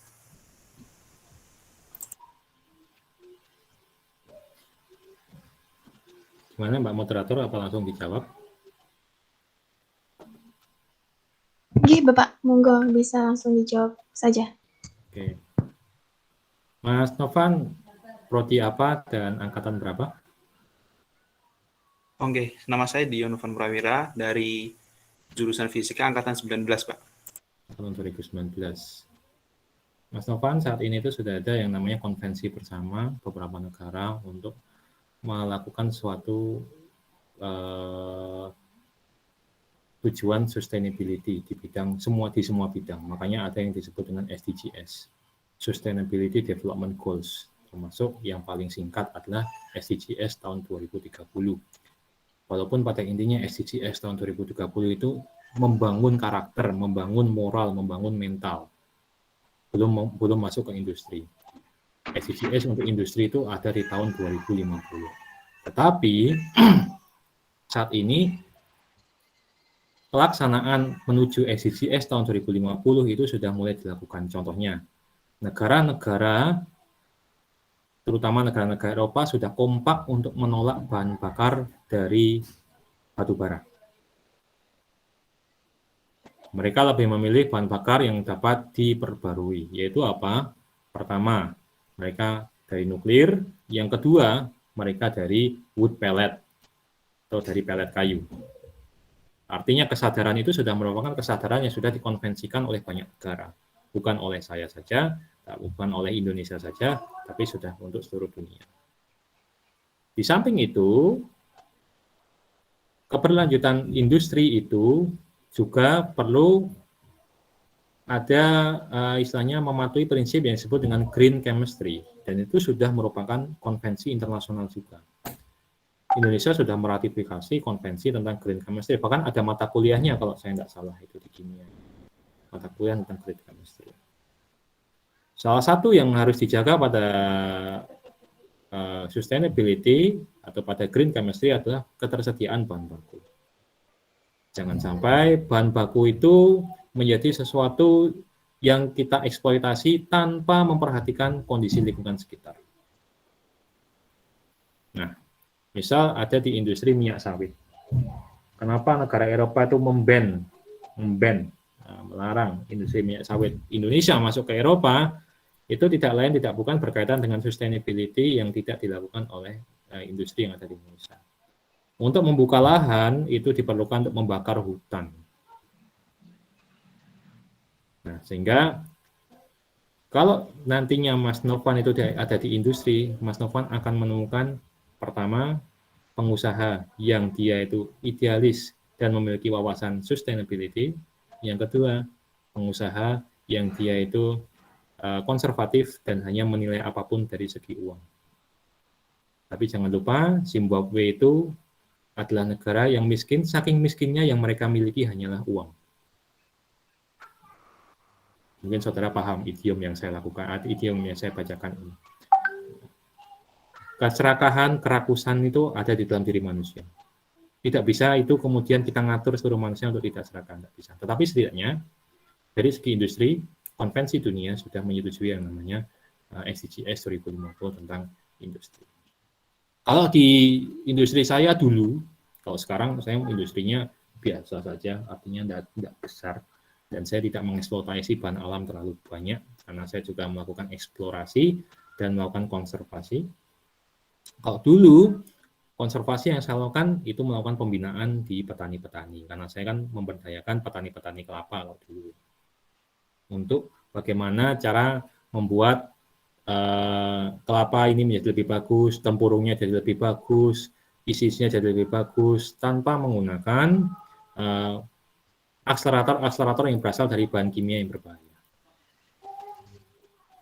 Itu termasuk dari konsep SDGs. Saya pernah kemudian mengirimkan wood pellet juga ke Eropa. Untuk apa? Untuk mengurangi ketergantungan terhadap batu bara. Termasuk saya mengenalkan wood pellet itu kepada orang-orang yang ada di Uruguay dan Paraguay saat itu. Jangan menggunakan batu bara. Tetapi teriakan saya, suara saya tentu saja kalah. Kalah untuk apa? Kalah dibandingkan para pengusaha batu bara. Kalah dibandingkan dengan pengusaha minyak sawit. Sehingga industri kelapa itu pada saat itu dan sampai sekarang selalu diskreditkan bahwa kelapa itu memiliki kandungan yang tidak baik, sumber kolesterol. Padahal kebalikan daripada itu, minyak kelapa itu tidak memiliki kolesterol sama sekali. Begitu Mas Novan. Idealisme kita harus kita lakukan secara jamaah. Kalau kita sendiri pasti kita kalah. Terutama masih banyak industrialis yang saking miskinnya yang mereka mau punya hanyalah uang. Menyebutnya seperti itu. Sekian, saya kembalikan kepada moderator. Baik, terima kasih Bapak atas jawabannya. Gimana Saudari Dian? Apa ada tanggapan atau sanggahan? Masih boleh lanjut kah? Cukup ya? Maksudnya saya ingin bertanya lebih jauh lagi, apakah boleh atau tidak gitu. Monggo, silakan. Nah, yang cukup menarik tentang minyak kelapa itu Pak Demi. Nah, teman saya itu ada yang bapaknya kan dia jualan kelapa dan pernah juga menyuling kelapa menjadi sebuah minyak, tapi itu membutuhkan waktu yang cukup lama gitu Pak. Nah, sepertinya menjadi sebuah kayak sebuah kesempatan yang bisa diteliti lebih jauh sehingga kita bisa menghasilkan teknologi. Nah, mungkin Bapak Demi bisa memberikan sebuah referensi atau apa gitu sehingga bisa menjadi bacaan saya atau teman-teman sehingga kita bisa lebih mungkin bisa kedepannya membuat sebuah eksperimen atau membuat teknologi untuk membuat penyulingan sehingga minyak kelapa itu menjadi lebih diproduksi menjadi bisa lebih banyak dan lebih mengurangi waktu produksinya gitu Pak. Baik. Saudara mau jadi praktisi ya berarti ya, bukan sebagai ilmuwannya ya? Keduanya mungkin Pak. Kalau saya sarankan sih praktisinya dulu, saudara harus tahu lapangannya dulu. Sehingga referensi yang saya berikan bukan referensi buku malahan. Nanti referensi buku saudara bisa cari sendiri. Saya akan memberikan referensi orang-orang yang punya pengalaman di bidang itu, yang bisa membuat mesinnya, bahkan punya industri. Industrinya dekat kok, cuma di Bantul ini, bahkan dekat dengan kampus. Nanti saudara saya beri kontaknya dia, nanti saudara silakan berkomunikasi dengan dia. Jika saudara punya tim, silaturahmi aja ke tempatnya dia. Gitu. Jadi saudara, ketika saya menjawab, itu tidak bisa menjawab 100%. Tapi setidaknya ketika saya memberikan referensi berupa nama orang, dan apa yang sudah dia lakukan, pasti itu akan menjawab 100% kegelisahan yang saudara alami. Karena apa? Pertama, saudara harus menemui masalah yang ada di lapangan sebenarnya. Banyak masalahnya. Nah, itu nanti bisa dirangkum dengan saudara berdialog dengan mereka. Gitu.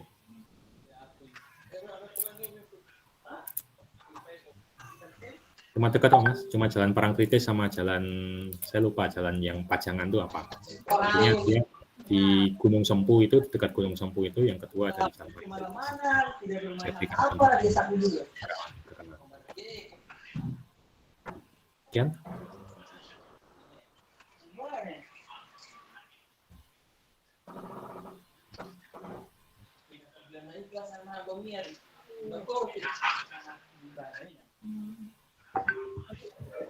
Baik, bagaimana saudara Dian? Dion?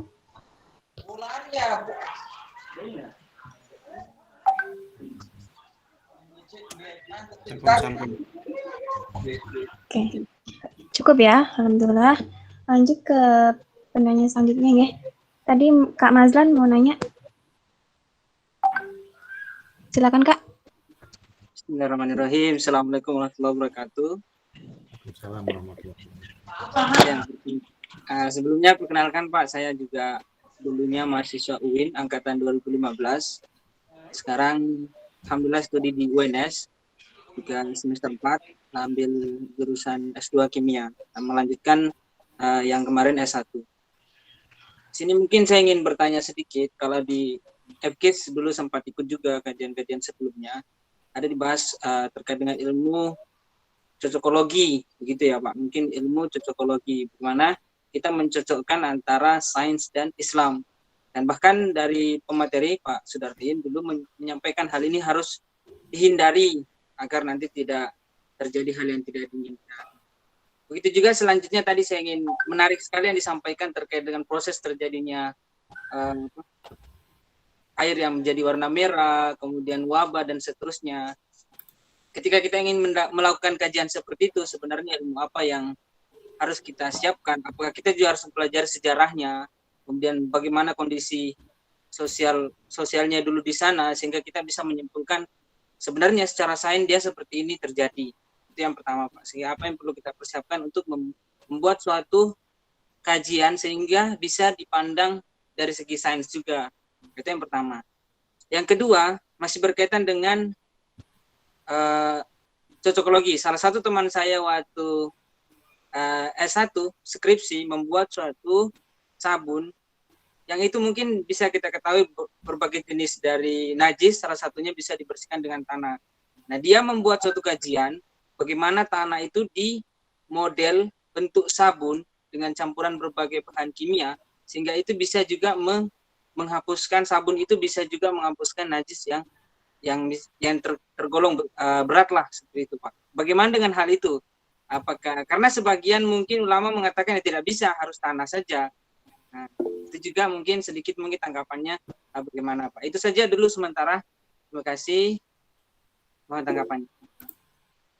Baik, langsung jawab Mbak Moderator. Oke, Bapak, monggo langsung dijawab saja. Baik, Mas Mazlan, selamat dan sukses atas studinya. Semoga bisa segera selesai. Ini sudah semester 4 ya. Betul, Pak.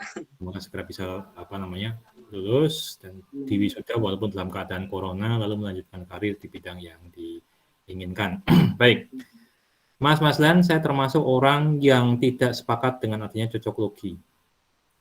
Itu saya termasuk orang yang tidak sepakat, sangat tidak sepakat dengan adanya cocokologi. Fenomena ini lalu dihubungkan dengan Al-Quran secara langsung, padahal yang dihubungkan itu bukan Al-Qurannya, tapi terjemahannya. Saya sering bilang, kalau dulu saya di pesantren, di Ali Maksum, saya sering bilang, terjemahan itu bukan Al-Quran. Al-Quran itu bukan terjemahannya. Al-Quran itu ya Al-Quran, entitas yang tidak bisa kita wakili dengan apapun. Nah, sehingga kalau kita mau melakukan kajian betul-betul integrasi, interkoneksi yang betul antara ilmu sains dan ilmu Al-Quran, itu harus memiliki banyak pandangan ahli. Tidak cukup hanya orang kimia, tapi harus melibatkan orang hadis, harus melibatkan orang Al-Quran, harus melibatkan orang syariah dan seterusnya. Pertama itu, saya nggak sepakat dengan yang namanya cocokologi. Nah, yang kedua, tentang fenomena yang terjadi pada saat zaman Nabi Musa itu, referensinya sudah banyak, Mas. Saya mengkajinya itu lewat jurnal, dan didukung juga dengan kajian yang ada secara visual di National Geographic. Jadi yang harus kita lakukan untuk mempelajari itu, kalau mau mempelajari komprehensif ya, saya kan cuma mempelajari secara tekstual, dan saya mempelajari secara visual melalui kajian yang ada di National Geographic. Itu penelitinya juga banyak yang ada di sana, peneliti barat malahan. Selain mereka mengkaji fenomena terbelalnya laut merah, mereka juga mengkaji asap yang terjadi pada kaum Nabi Lut. Termasuk mitos adanya batu besar yang itu merupakan istri Nabi Lut, mereka bahas itu.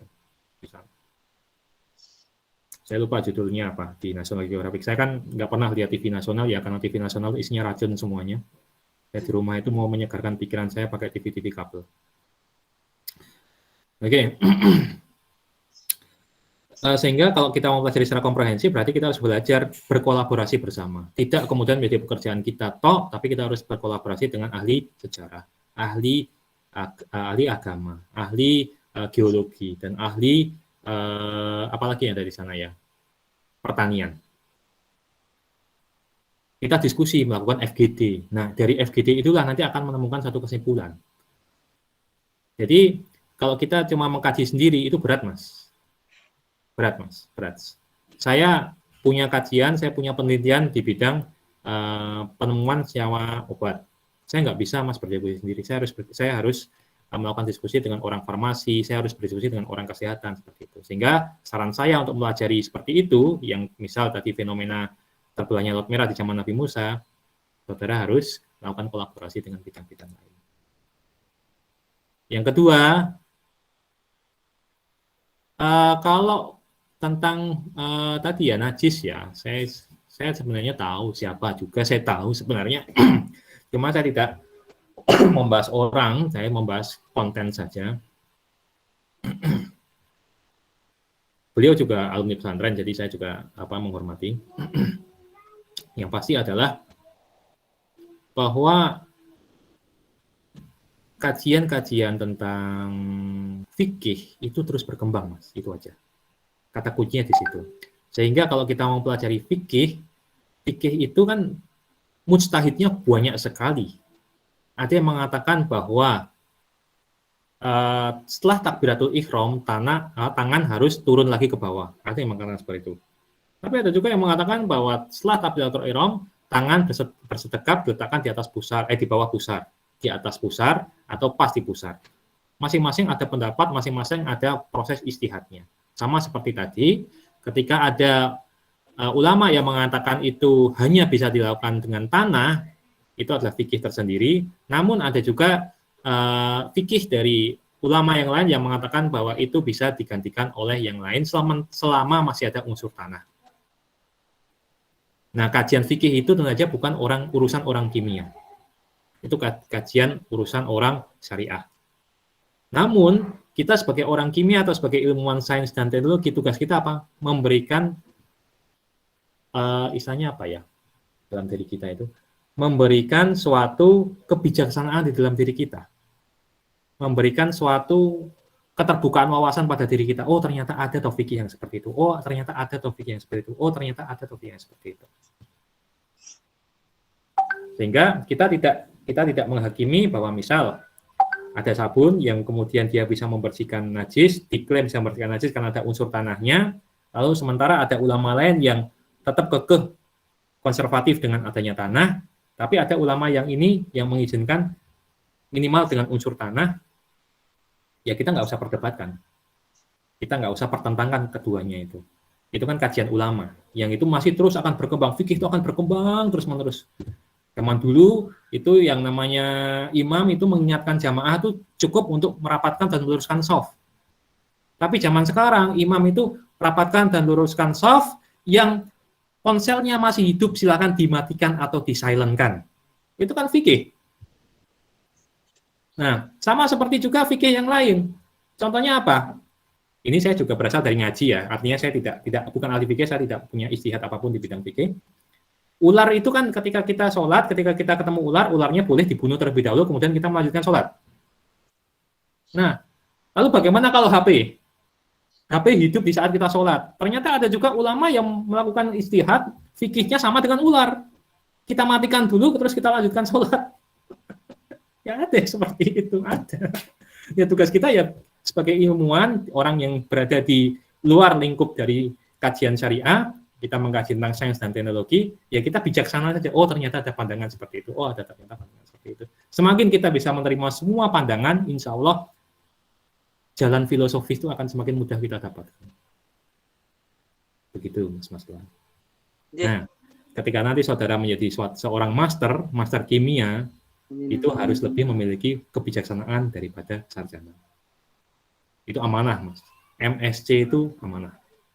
Apalagi nanti PhD, philosophical doctor. Wah, apalagi lebih filosofi lagi. Jalan yang harus dia lakukan harus jalan yang lebih filosofis lagi. Gitu. Nanti kalau S3 di luar ya, jangan di Indonesia ya. Amin ya Allah. Baik, itu saya kembalikan kepada Terima kasih Pak, terima kasih teman-teman FKIS. Baik, cukup nih Mas Kak Mazlan. Nah, cukup. Baik, terima kasih Mas. Baik, ini Bapak kita ada pertanyaan di kolom chat. Izin saya bacakan ya Pak. Pertanyaannya dari Mbak Nur Hidayati. Assalamualaikum, permisi Bapak, izin bertanya. Saya pernah melihat kajian di salah satu channel YouTube, salah satu hal yang disampaikan terkait pembangunan sistem ekonomi, politik pemerintahan, sosial, teknologi, dan lain sebagainya. Hari ini banyak merujuk pada tokoh-tokoh masa pencerahan, Aufklärung, Enlightenment, seperti Montesquieu, Immanuel Kant, J.J. Rossi, dan lain sebagainya. Rujukan hari ini kepada tokoh-tokoh ini ibarat umat Islam merujuk kepada hadis Nabi. Tapi biasanya hadis dianggap tidak ilmiah atau bahkan dianggap subjektif. Sedangkan subjektif dari tokoh-tokoh masa pencerahan tadi seperti secara otomatis dianggap ilmiah. Di sisi lain, banyak referensi yang menyebutkan bahwa pada masa pencerahan banyak muncul pemikiran sekuler sampai pada akhirnya masuk pada masa revolusi Prancis dengan berdirinya negara sekuler pertama di dunia, di mana sekuler memisahkan agama dari kehidupan, tidak memisahkan ilmu, bebas nilai, dan tidak bebas nilai, dan seterusnya. Di sini bukan berarti menolak humanisme barat, sejauh tidak berlawanan dengan ajaran prinsip falsafah yang berasal dari wahyu atau Al-Quran. Pertanyaannya, di zaman modern ini terlihat Muslim seperti belum banyak tampil memberi solusi. Bagaimana konsep sistem pendidikan Islam dengan output akhlak karimah juga responsif terhadap perkembangan ilmu sekarang. Dengan adanya ibarat gunggungan dari rujukan yang selalu mengarah kepada tokoh-tokoh barat tadi, yang padahal jika dilihat dari sejarah masa Islam, sepertinya munculnya ilmuwan Islam juga dipengaruhi ilmuwan pada masa Yunani, Mesopotamia, Mesir, Babilonia, dan lain sebagainya. Gimana Bapak? Monggo langsung dijawab saja. Ya, Mbak Nur Hidayati ini yuk kita nulis artikel bareng tentang ini ya. Soalnya panjang banget ini. Ya, tokoh-tokoh enlightenment itu banyak sekali. Ya, oke. Baik. Pertama akan saya jawab dari segi teknisnya ya. Pertama, Mbak Nur Hidayati itu sebagai pengkaji sains dan teknologi dari UIN Sunan Kalijaga Yogyakarta, mahasiswa di FST UIN Sunan Kalijaga. Baik, sebagai seorang sains, sebagai jati diri sains, kita sendiri perlu memilah-milah mana sumber yang terpercaya, mana sumber yang tidak terpercaya. Itu dulu aja. Kalau dalam bahasa hadis, mana hadis yang hasan ke atas, mana hadis yang maudhu, mana hadis yang dhaif. Kita pertama harus memilah-milah itu. Nah, kalau menurut kajian hadis, pendapatnya ini maudhu, atau pendapatnya ini hasan, atau pendapatnya ini dhaif, itu didasarkan pada apa? Pada pribadi orang itu sendiri, yang kedua adalah pada sanad-sanadnya yang lain. Sehingga ketika Mbak Nur Hidayati mendapatkan suatu ilmu dari YouTube, maka saran saya adalah Mbak Nur Hidayati perlu hati-hati dengan yang namanya YouTube. Karena kebanyakan konten kreator atau kebanyakan influencer yang ada di YouTube ataupun Instagram itu kebanyakan offset. Offset itu maksudnya apa? Dia bukan ahli kimia, tapi dia menjelaskan tentang kimia. Oke, yang baru-baru ini terjadi, dia dokter, dia melawan konsesi dokter secara umum, ternyata dia tidak punya STR. Itu yang harus hati-hati. Nah, kalau bagi hostnya, bagi Deddy Corbuzier, enak-enak aja, wong dia dapat duit, karena memang tujuannya dia duit. Tapi sebagai masyarakat, kita sendiri yang harus memilah-milah. Itulah yang disebut dengan literasi digital. Sumber harus kita pahami, bisa dipercaya atau tidak, sanatnya pun juga. Gitu ya. Maka saran saya, YouTube itu isinya adalah orang-orang influencer yang 90% itu memiliki konten di luar kajian ilmiahnya. Nyun sewu sekali saya harus sampaikan. Misal ya, Ustadz yang memiliki kajian di bidang syariah, terus dia bicara tentang fisika dan industri, itu nggak nyambung. Ilmuwan itu harus bisa memilah-milah sumber-sumber tersebut. Dengan jalan apa? Sumber komunikasi ilmuwan itu mau tidak mau harus cuma satu sumber, yaitu apa? Artikel ilmiah. Artikel ilmiah pun juga harus dipilah-pilah, artikel ilmiah yang dapat dipercaya, bereputasi atau tidak, itu saja. Sehingga channel dari YouTube, saran saya mohon untuk tidak diikuti lebih lanjut lagi jika dia berbicara dengan porsi yang offside atau porsi yang bukan keahliannya. Pertama itu.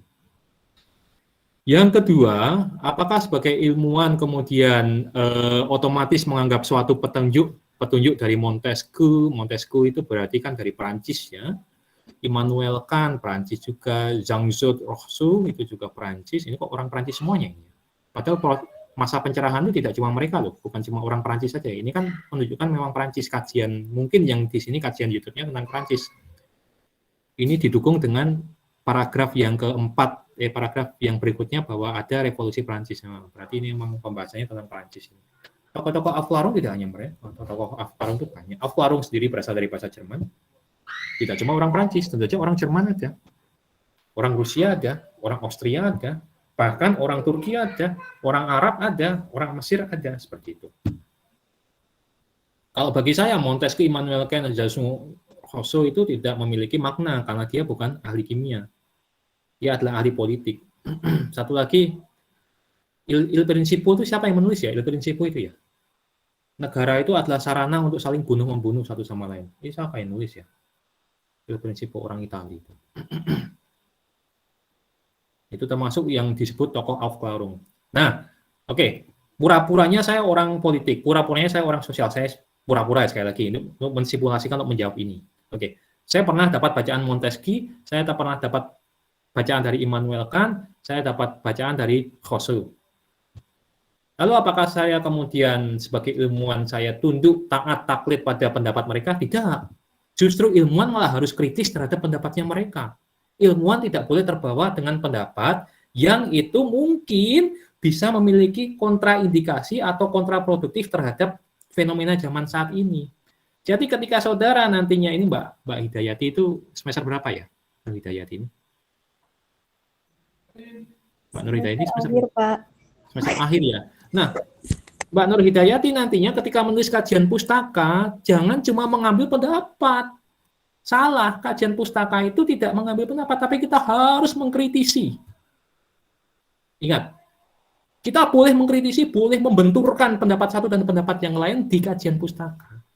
Ketika itu tidak memiliki daya dukung yang pas. Contoh, menurut pendapat A, fuel cell yang terbuat dari, jangan fuel cell, itu bukan keahlian saya, material aja. Katalis yang memiliki logam yang memiliki elektron tidak berpasangan satu, memiliki daya katalis lebih tinggi dibandingkan yang elektron tidak berpasangannya dua. Ya ternyata pendapat yang lain mengatakan katalis dengan daya elektron yang tidak berpasangan itu sama. Loh ini kan berbenturan. Maka saya harus mengkaji perbedaan mereka itu sebenarnya ada di mana. Oh ternyata perbedaannya ada di kondisi, temperatur. Itu harus kita kritisi. Sehingga tidak serta-merta pendapat orang yang terkenal langsung kita sitasi sebagai suatu rujukan utama kita. Tetap harus kita kritisi. Kajian pustaka jangan cuma ngambil comot sana, comot sini, comot sini, jangan. Tapi harus kita olah, harus kita analisis, harus kita kritisi. Begitu. Termasuk di sini ya.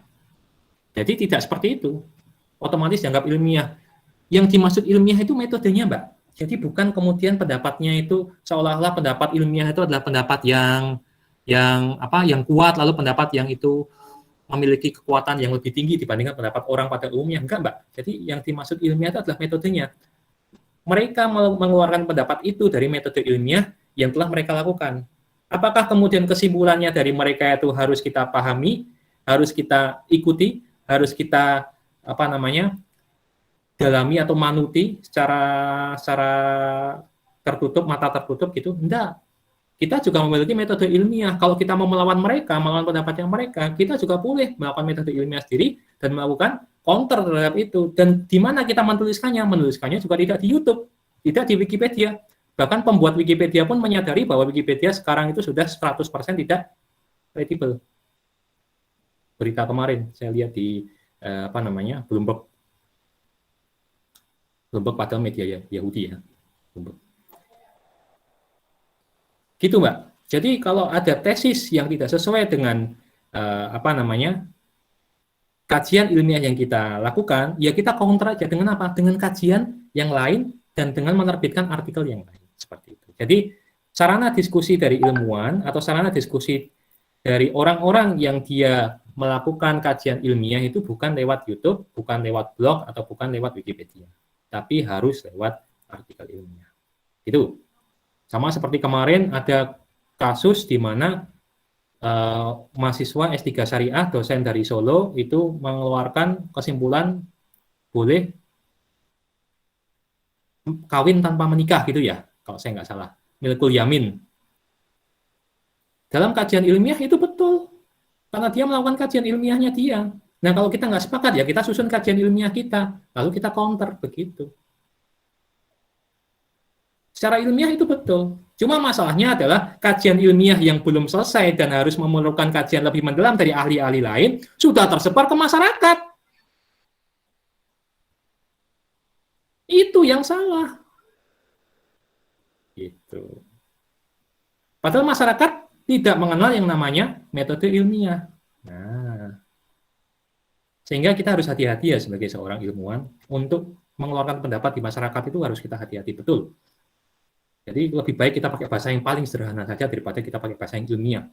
Tidak perlu kita melakukan menginggris-inggriskan terlalu banyak itu. As I know ya, Bapak dan Ibu sekalian, Bapak-bapak Ibu peserta rapat RT sekalian, as I know, Indonesia is the itu. Kalau dalam bahasa saya mohon maaf bullshit. Malah bahasa Inggris malahan ya. Dalam bahasa saya itu malah merusak tatanan kehidupan masyarakat seperti itu. Gitu ya, Mbak. Jadi tidak otomatis ya mereka memang dianggap ilmiah tapi tidak otomatis langsung diikuti, Mbak. Enggak. Boleh kita counter. Itulah fungsinya kajian pustaka. Itu. Muslim belum banyak tampil ya, ini yang terakhir ya. Muslim belum banyak tampil memberikan solusi. Sudah banyak Mbak, Muslim tampil memberikan solusi itu sudah banyak. Sudah banyak. Cuma sayangnya adalah ini saya lanjutkan dulu. Bagaimana konsep sistem pendidikan Islam dengan output akhlak karimah juga responsif terhadap perkembangan ilmu sekarang. Nah, ini yang jadi PR konsep pendidikan Islam sekarang yang jadi PR, Mbak. Mbak Nur Hidayati ini jurusan apa ini? Prodi apa ini? Pendidikan fisika, Pak. Oke, pas. Oke, berarti besok kemungkinan jadi kepala sekolah ya. Nah, sistem pendidikan Islam itu belum memiliki fleksibilitas terhadap zaman. Kenapa kok saya bilang seperti itu? Karena saya pernah mengajar di SMA Islam. Bukan Ali Maksum ya, yang lain juga. Karena saya kan harus memenuhi jam mengajar. Dan itu SMA Islam juga, tidak saya sebut. Ya. Kalau Ali Maksum kan baru berdiri, jadi mereka betul-betul dikonsep dari awal supaya mereka bisa responsif, bisa mereka adaptif terhadap perkembangan zaman. Nah ini kurikulum yang adaptif itu belum ada, Mbak. Serius belum ada. Karena kajiannya masih kajian-kajian kitab klasik. Nah, seharusnya memang ustadznya itu harus mengkaji kajian-kajian kontemporer juga. Yang paling penting adalah membangun mental keterbukaan, Mbak. Membangun mental keterbukaan, entah keterbukaan ilmu atau entah keterbukaan sistem di dalam sekolah Islam itu sendiri. Jadi nggak harus kemudian sekolah Islam lalu sedikit-sedikit bahasa Arab, itu nggak harus. Mempelajari bahasa Arab adalah bagian dari kita mempelajari Al-Quran. Cuma sistem kehidupan kita tetap pakai sistem kehidupan Jawa, sistem kehidupan Indonesia itu saja. Nah lalu Nah, sekarang itu sistem pendidikan Islam masih berupa sistem nostalgia. Dulu itu Islam jaya, dulu tuh Islam menguasai, dulu tuh Islam A, B, C, D, E. Seolah kita kembali ke masa lalu. Padahal, sekali lagi, seorang saintis itu harus membangun masa depan, Pak. Harus membangun masa depan. Betul, ilmuwan Islam mempengaruhi Yunani, Mesopotamia, Mesir, Babilonia. Nah, memang betul. Karena apa? Karena mereka mengembangkan metode ilmiah dengan betul. Zaman sekarang umat Islam gampang banget diadu domba. Tinggal kasih konten yang ada tinggal ngasih konten yang ada embel-embel intoleransinya udah mesti mesti viral. Konten ini terus ada embel-embel intoleransi mesti viral. Mudah dipecah belah. Atau konten ini kemudian membenturkan antara organisasi A dan organisasi B, wah mesti viral, Pak. Saat ini tuh umat Islam tuh seperti buih di lautan. Banyak tapi tidak berbekas. Mudah semangat, tapi juga mudah hilang. Itu jadi PR. Ya, Mbak Nur Hidayati, calon kepala sekolah ini perlu membuat kajian tersendiri pendidikan. Saya bukan orang pendidikan, saya orang sains murni. Tentu saja kajian tentang pedagogik, kajian adargogik, Mbak Nur Hidayati lebih tahu. Itu Mbak Nur Hidayati harus memahaminya. Dan harus memiliki kajian tersendiri nantinya. Begitu Mbak Nur Hidayati. Terima kasih. Baik Pak, terima kasih Pak, sangat membantu. Ya. Baik, terima kasih banyak. Gimana teman-teman, cukup itu ya, pertanyaannya sangat luar biasa. Tapi saya harap juga teman-teman jangan itu ya, jangan tegang, jangan panas. Apa namanya?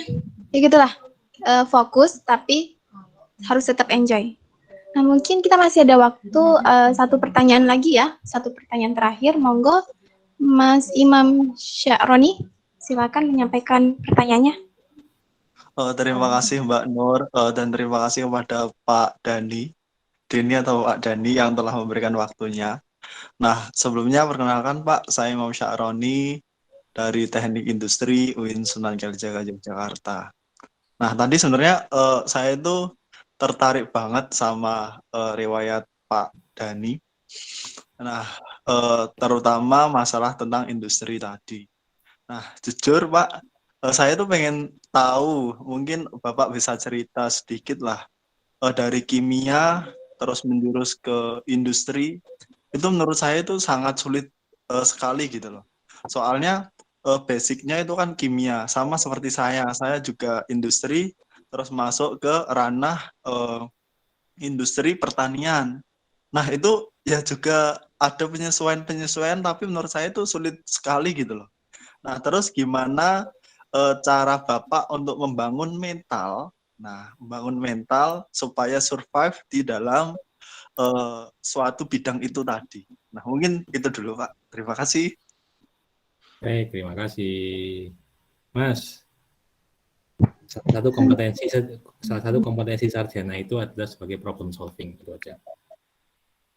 Jadi problem solver ya, jadi problem solver. Ya. Jadi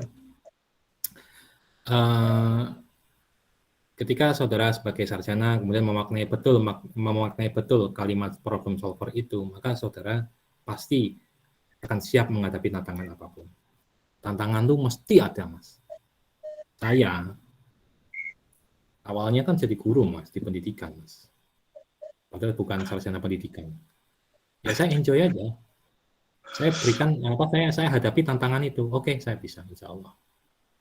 Seperti tadi ya, kalimat pertama saya itu kan, saya tadi sudah memperkenalkan diri tadi, dan saya juga mengatakan ketika saya ditantang, mesti saya bisa, insya Allah. Kemudian tahun 2016 saya lulus S2, saya butuh tantangan lebih lanjut nih, saya keluar dari SMA, dan saya langsung masuk industri. Masuk industri kan bukan kemudian saya melamar sebenarnya, tapi saya direkrut. Dan saya mengatakan bisa, insya Allah. Ya banyak kesulitan di situ, Mas, mumet, Mas. Tapi mumet itu adalah bagian dari bagaimana cara kita belajar untuk melakukan problem solving. Ya, semester awal saya belum bisa melakukan problem solving karena saya masih dalam masa belajar. Saya itu adaptasinya 6 bulan, Mas, di industri itu. 6 bulan. Dan itu harus dilewati. Tetapi pada waktu 6 bulan itu saya betul-betul belajar serius. Dan berani untuk menjadi seorang yang, dalam tanda kutip, diplekoto lah. Paham kan maksudnya? Karena saya nggak ngerti apa-apa, saya bawang potong saya. Ya saya jujur aja. Tapi ketika 6 bulan sudah terlewati, saya sudah mempelajari banyak hal, langsung saya tampilkan diri saya. Ini harusnya ini harusnya ini harusnya ini. Lama-kelamaan orang yang memplot foto saya malah bisa saya plot foto. Karena saya punya kemampuan, saya punya keahlian untuk bahkan problem solving masalah yang sangat serius. Nah, masalah yang sangat serius itu terakhir itu tahun 2018, Mas. Saya menyelesaikan masalah di Turki. Sampai saya mau ditarik, nama saya ditarik untuk dilaporkan ke Mahkamah Internasional pada waktu itu. Tapi alhamdulillah nggak jadi. Di Turki, Mas. Mumet, Mas. Serius mumet. Nggak bisa tidur. Tapi alhamdulillah selesai. Untuk apa? Masalah diplomasi. Jadi ada kesalahpahaman dan ada kesalah kiriman. Orang Turki nggak bisa dong bahasa Indonesia, orang Indonesia juga nggak dong bahasa Turki, sama-sama ngomong bahasa Inggris, tetap nggak dong dua-duanya. Yuk, piye. Mumet toh. Tapi bismillah, insya Allah bisa. Kita selalu diberikan tantangan oleh Allah untuk apa? Untuk meningkatkan kualitas atau taraf kita, Mas. Untuk meningkatkan, misal kita ibadahnya jalan terus, tapi kemudian ada cobaan, misal tiba-tiba kita batuk, kita rajin tadarus ini, 1 juz 1 hari. Lalu kemudian kita batuk-batuk, sakit itu kita diberikan cobaan, setelah kita sehat, apakah kita nanti akan melanjutkan lagi? Itu termasuk tantangan, Mas. Jadi ketika kita menerima tantangan dan kita berhasil menyelesaikan tantangan, itu berarti tingkat kita sudah naik. Derajat kita sudah naik. Dan itu adalah jalan Allah. Dan Mas Imam harus yakin bahwa Mas Imam itu khalifatullah fil ardh. Mungkin belum saat ini untuk menjadi pemimpin, tapi Allah itu masih percaya pada Mas Imam untuk menjadi pemimpin di masa depan. Buktinya apa? Mas Imam masih dibiarkan hidup nggak kena corona. Ya kan? Iya, Pak. Ya. Ya, coba kalau Mas Imam nggak dipercaya lagi hidup di dunia, ya sudah, kena corona yang parah banget, udah mati. Gitu. Karena zaman sekarang itu untuk meninggal itu gampang banget ya, Mas. Tetangga saya udah banyak yang meninggal. Karena corona ya, Pak ya? Iya, karena corona semuanya. Terakhir kemarin sore terakhir. 2 hari yang lalu ada juga imam masjid mati, meninggal, mohon maaf. Nah gitu, Mas Imam, hadapi tantangan itu dengan kepala dingin, bisa insya Allah. Dan kita hilangkan ego saat kita melakukan proses belajar. Iya. Ya. Kalau industri peternakan, tentu saja harus belajar tentang peternakan. Industri pertanian, tentu saja belajar tentang pertanian. Saya kimia, mempelajari optimasi bahan kimia di udang, ya saya harus belajar udang. Artinya apa? Jalan ilmuwan itu adalah jalan yang terus belajar. Kalau nggak mau belajar, ya jadi pekerja administrasi, itu cukup. Cuma ngisi absen, terus ngetik-ngetik, udah selesai. Gitu. Ya. Hadapi tantangan dengan tenang, Mas Imam, lalu selalu menjawab bisa, insya Allah. Kecuali di masalah yang kita nggak punya dimensi ya, artinya kita nggak punya irisan terhadap masalah itu. Jangan. Seperti contoh, misal saya diberikan masalah untuk apa? Untuk membuat pembangkit listrik tenaga gelombang di pantai selatan. Saya nggak bisa. Saya udah langsung nggak bisa. Kenapa? Itu terlalu jauh. Bisa sih bisa, cuma tahapan saya nanti terlalu panjang. Mending yang saya 2 tahap atau 3 tahap saja. Kalau tahapannya terlalu panjang, saya nggak bisa. Tapi kalau cuma 1 tahap, pasti saya terima. Kalau 3 tahap, saya berpikir 3 hari dulu atau seminggu dulu. Tapi kalau 2 tahap, biasanya saya juga berpikir, tapi sebentar, lalu saya bisa. Semakin kita berpikir, otak kita kan semakin semakin berkembang, Mas. Iya, benar, Pak. Gitu aja. Ya, terima kasih ya Pak atas pencerahannya. Sama-sama Mas Imam. Banyak ya namanya Imam Sa'roni. Teman saya di UI namanya juga Imam Sa'roni namanya.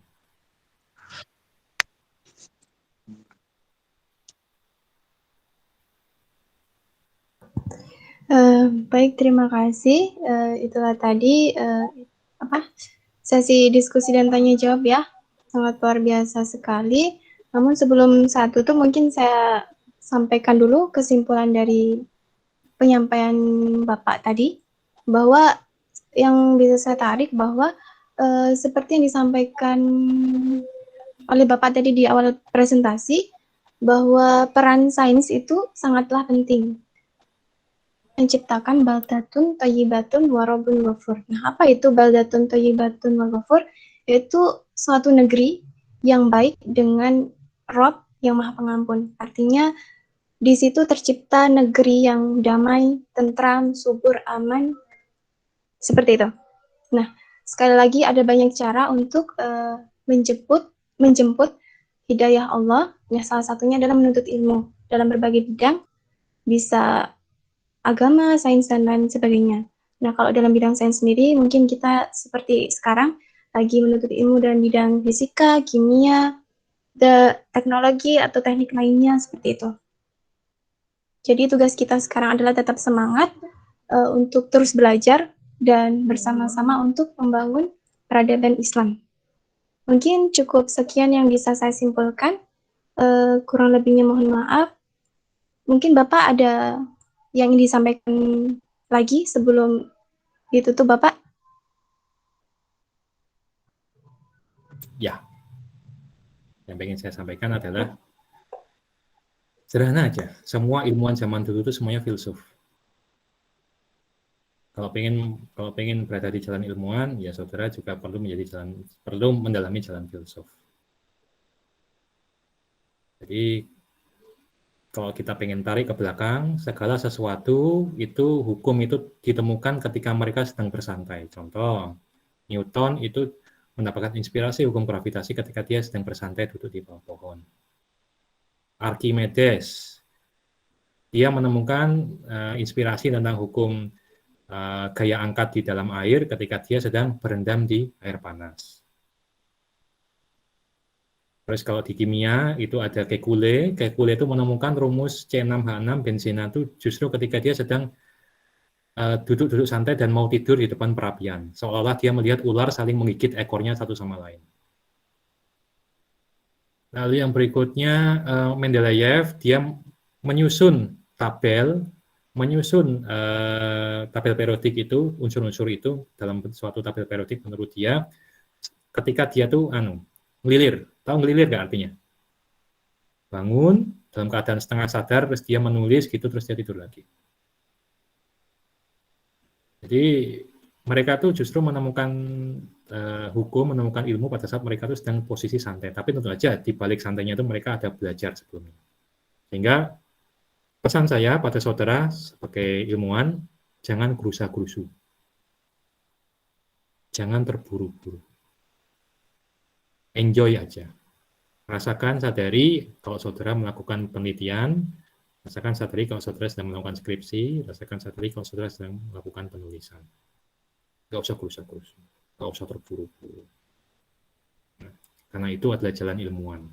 Makanya ketika demo itu saya pikir yang saintek itu sedikit ternyata. Memang betul, ternyata yang dari saintek sedikit. Karena apa? Tidak gerusa-gerusu. Itu saja ya pesan saya ya. Kalau saudara pengen belajar, jangan gerusa-gerusu, jangan terburu-buru. Insya Allah akan tercapai. Lebih baik kita berjalan lambat daripada kita berjalan cepat kemudian terjatuh. Akhirnya tidak bisa lanjut jalan lagi. Kan? Saya kembalikan. Baik, terima kasih Bapak. Terima kasih banyak. Saya sampaikan sekali lagi terima kasih yang sebesar-besarnya kepada Bapak dan juga teman-teman yang telah berpartisipasi. Semoga apa yang kita lewati dari tadi pagi hingga sekarang itu dicatat sebagai suatu kebaikan di sisi Allah Subhanahu wa taala. Amin. Mungkin cukup sekian. Setelah ini mungkin Bapak jangan live terlebih dahulu, kita ambil foto dulu sebagai kenang-kenangan. Cukup sekian dari saya, kurang lebihnya mohon maaf. Sekian, wassalamualaikum warahmatullahi wabarakatuh. Saya kembalikan kepada MC. Waalaikumsalam warahmatullahi wabarakatuh. Terima kasih kepada moderator yang telah memimpin jalannya acara inti dan kepada pemateri Pak Deni yang telah menyampaikan materinya yang sangat luar biasa, sekaligus kepada teman-teman yang telah aktif berpartisipasi. Semoga ilmu yang baru saja kita dapatkan tadi dapat bermanfaat dan penuh keberkahan. Nah, sebelum acara itu ditutup, kita lakukan dokumentasi terlebih dahulu. Silakan teman-teman untuk menyalakan kameranya, dan monggo kepada operator mungkin bisa dipandu untuk sesi dokumentasinya.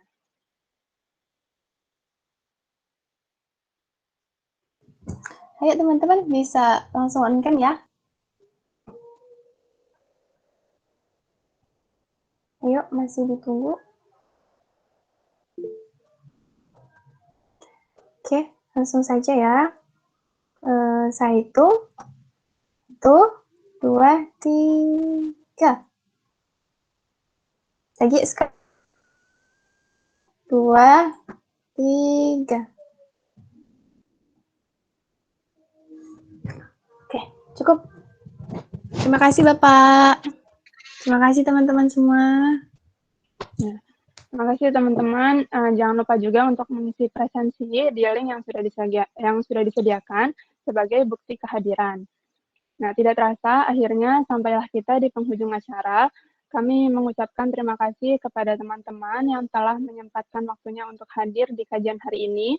Saya selaku pembawa acara, mewakili teman-teman yang bertugas, memohon maaf apabila dalam acara ini masih terdapat kekurangan atau kesalahan, baik yang disengaja maupun yang tidak disengaja. Marilah kita tutup kajian hari ini dengan membaca hamdalah. Alhamdulillahirrabbilalamin. Sekali lagi, terima kasih. Saya tutup kajian hari ini. Wassalamualaikum warahmatullahi wabarakatuh. Waalaikumsalam warahmatullahi wabarakatuh. Terima kasih kebersamaannya.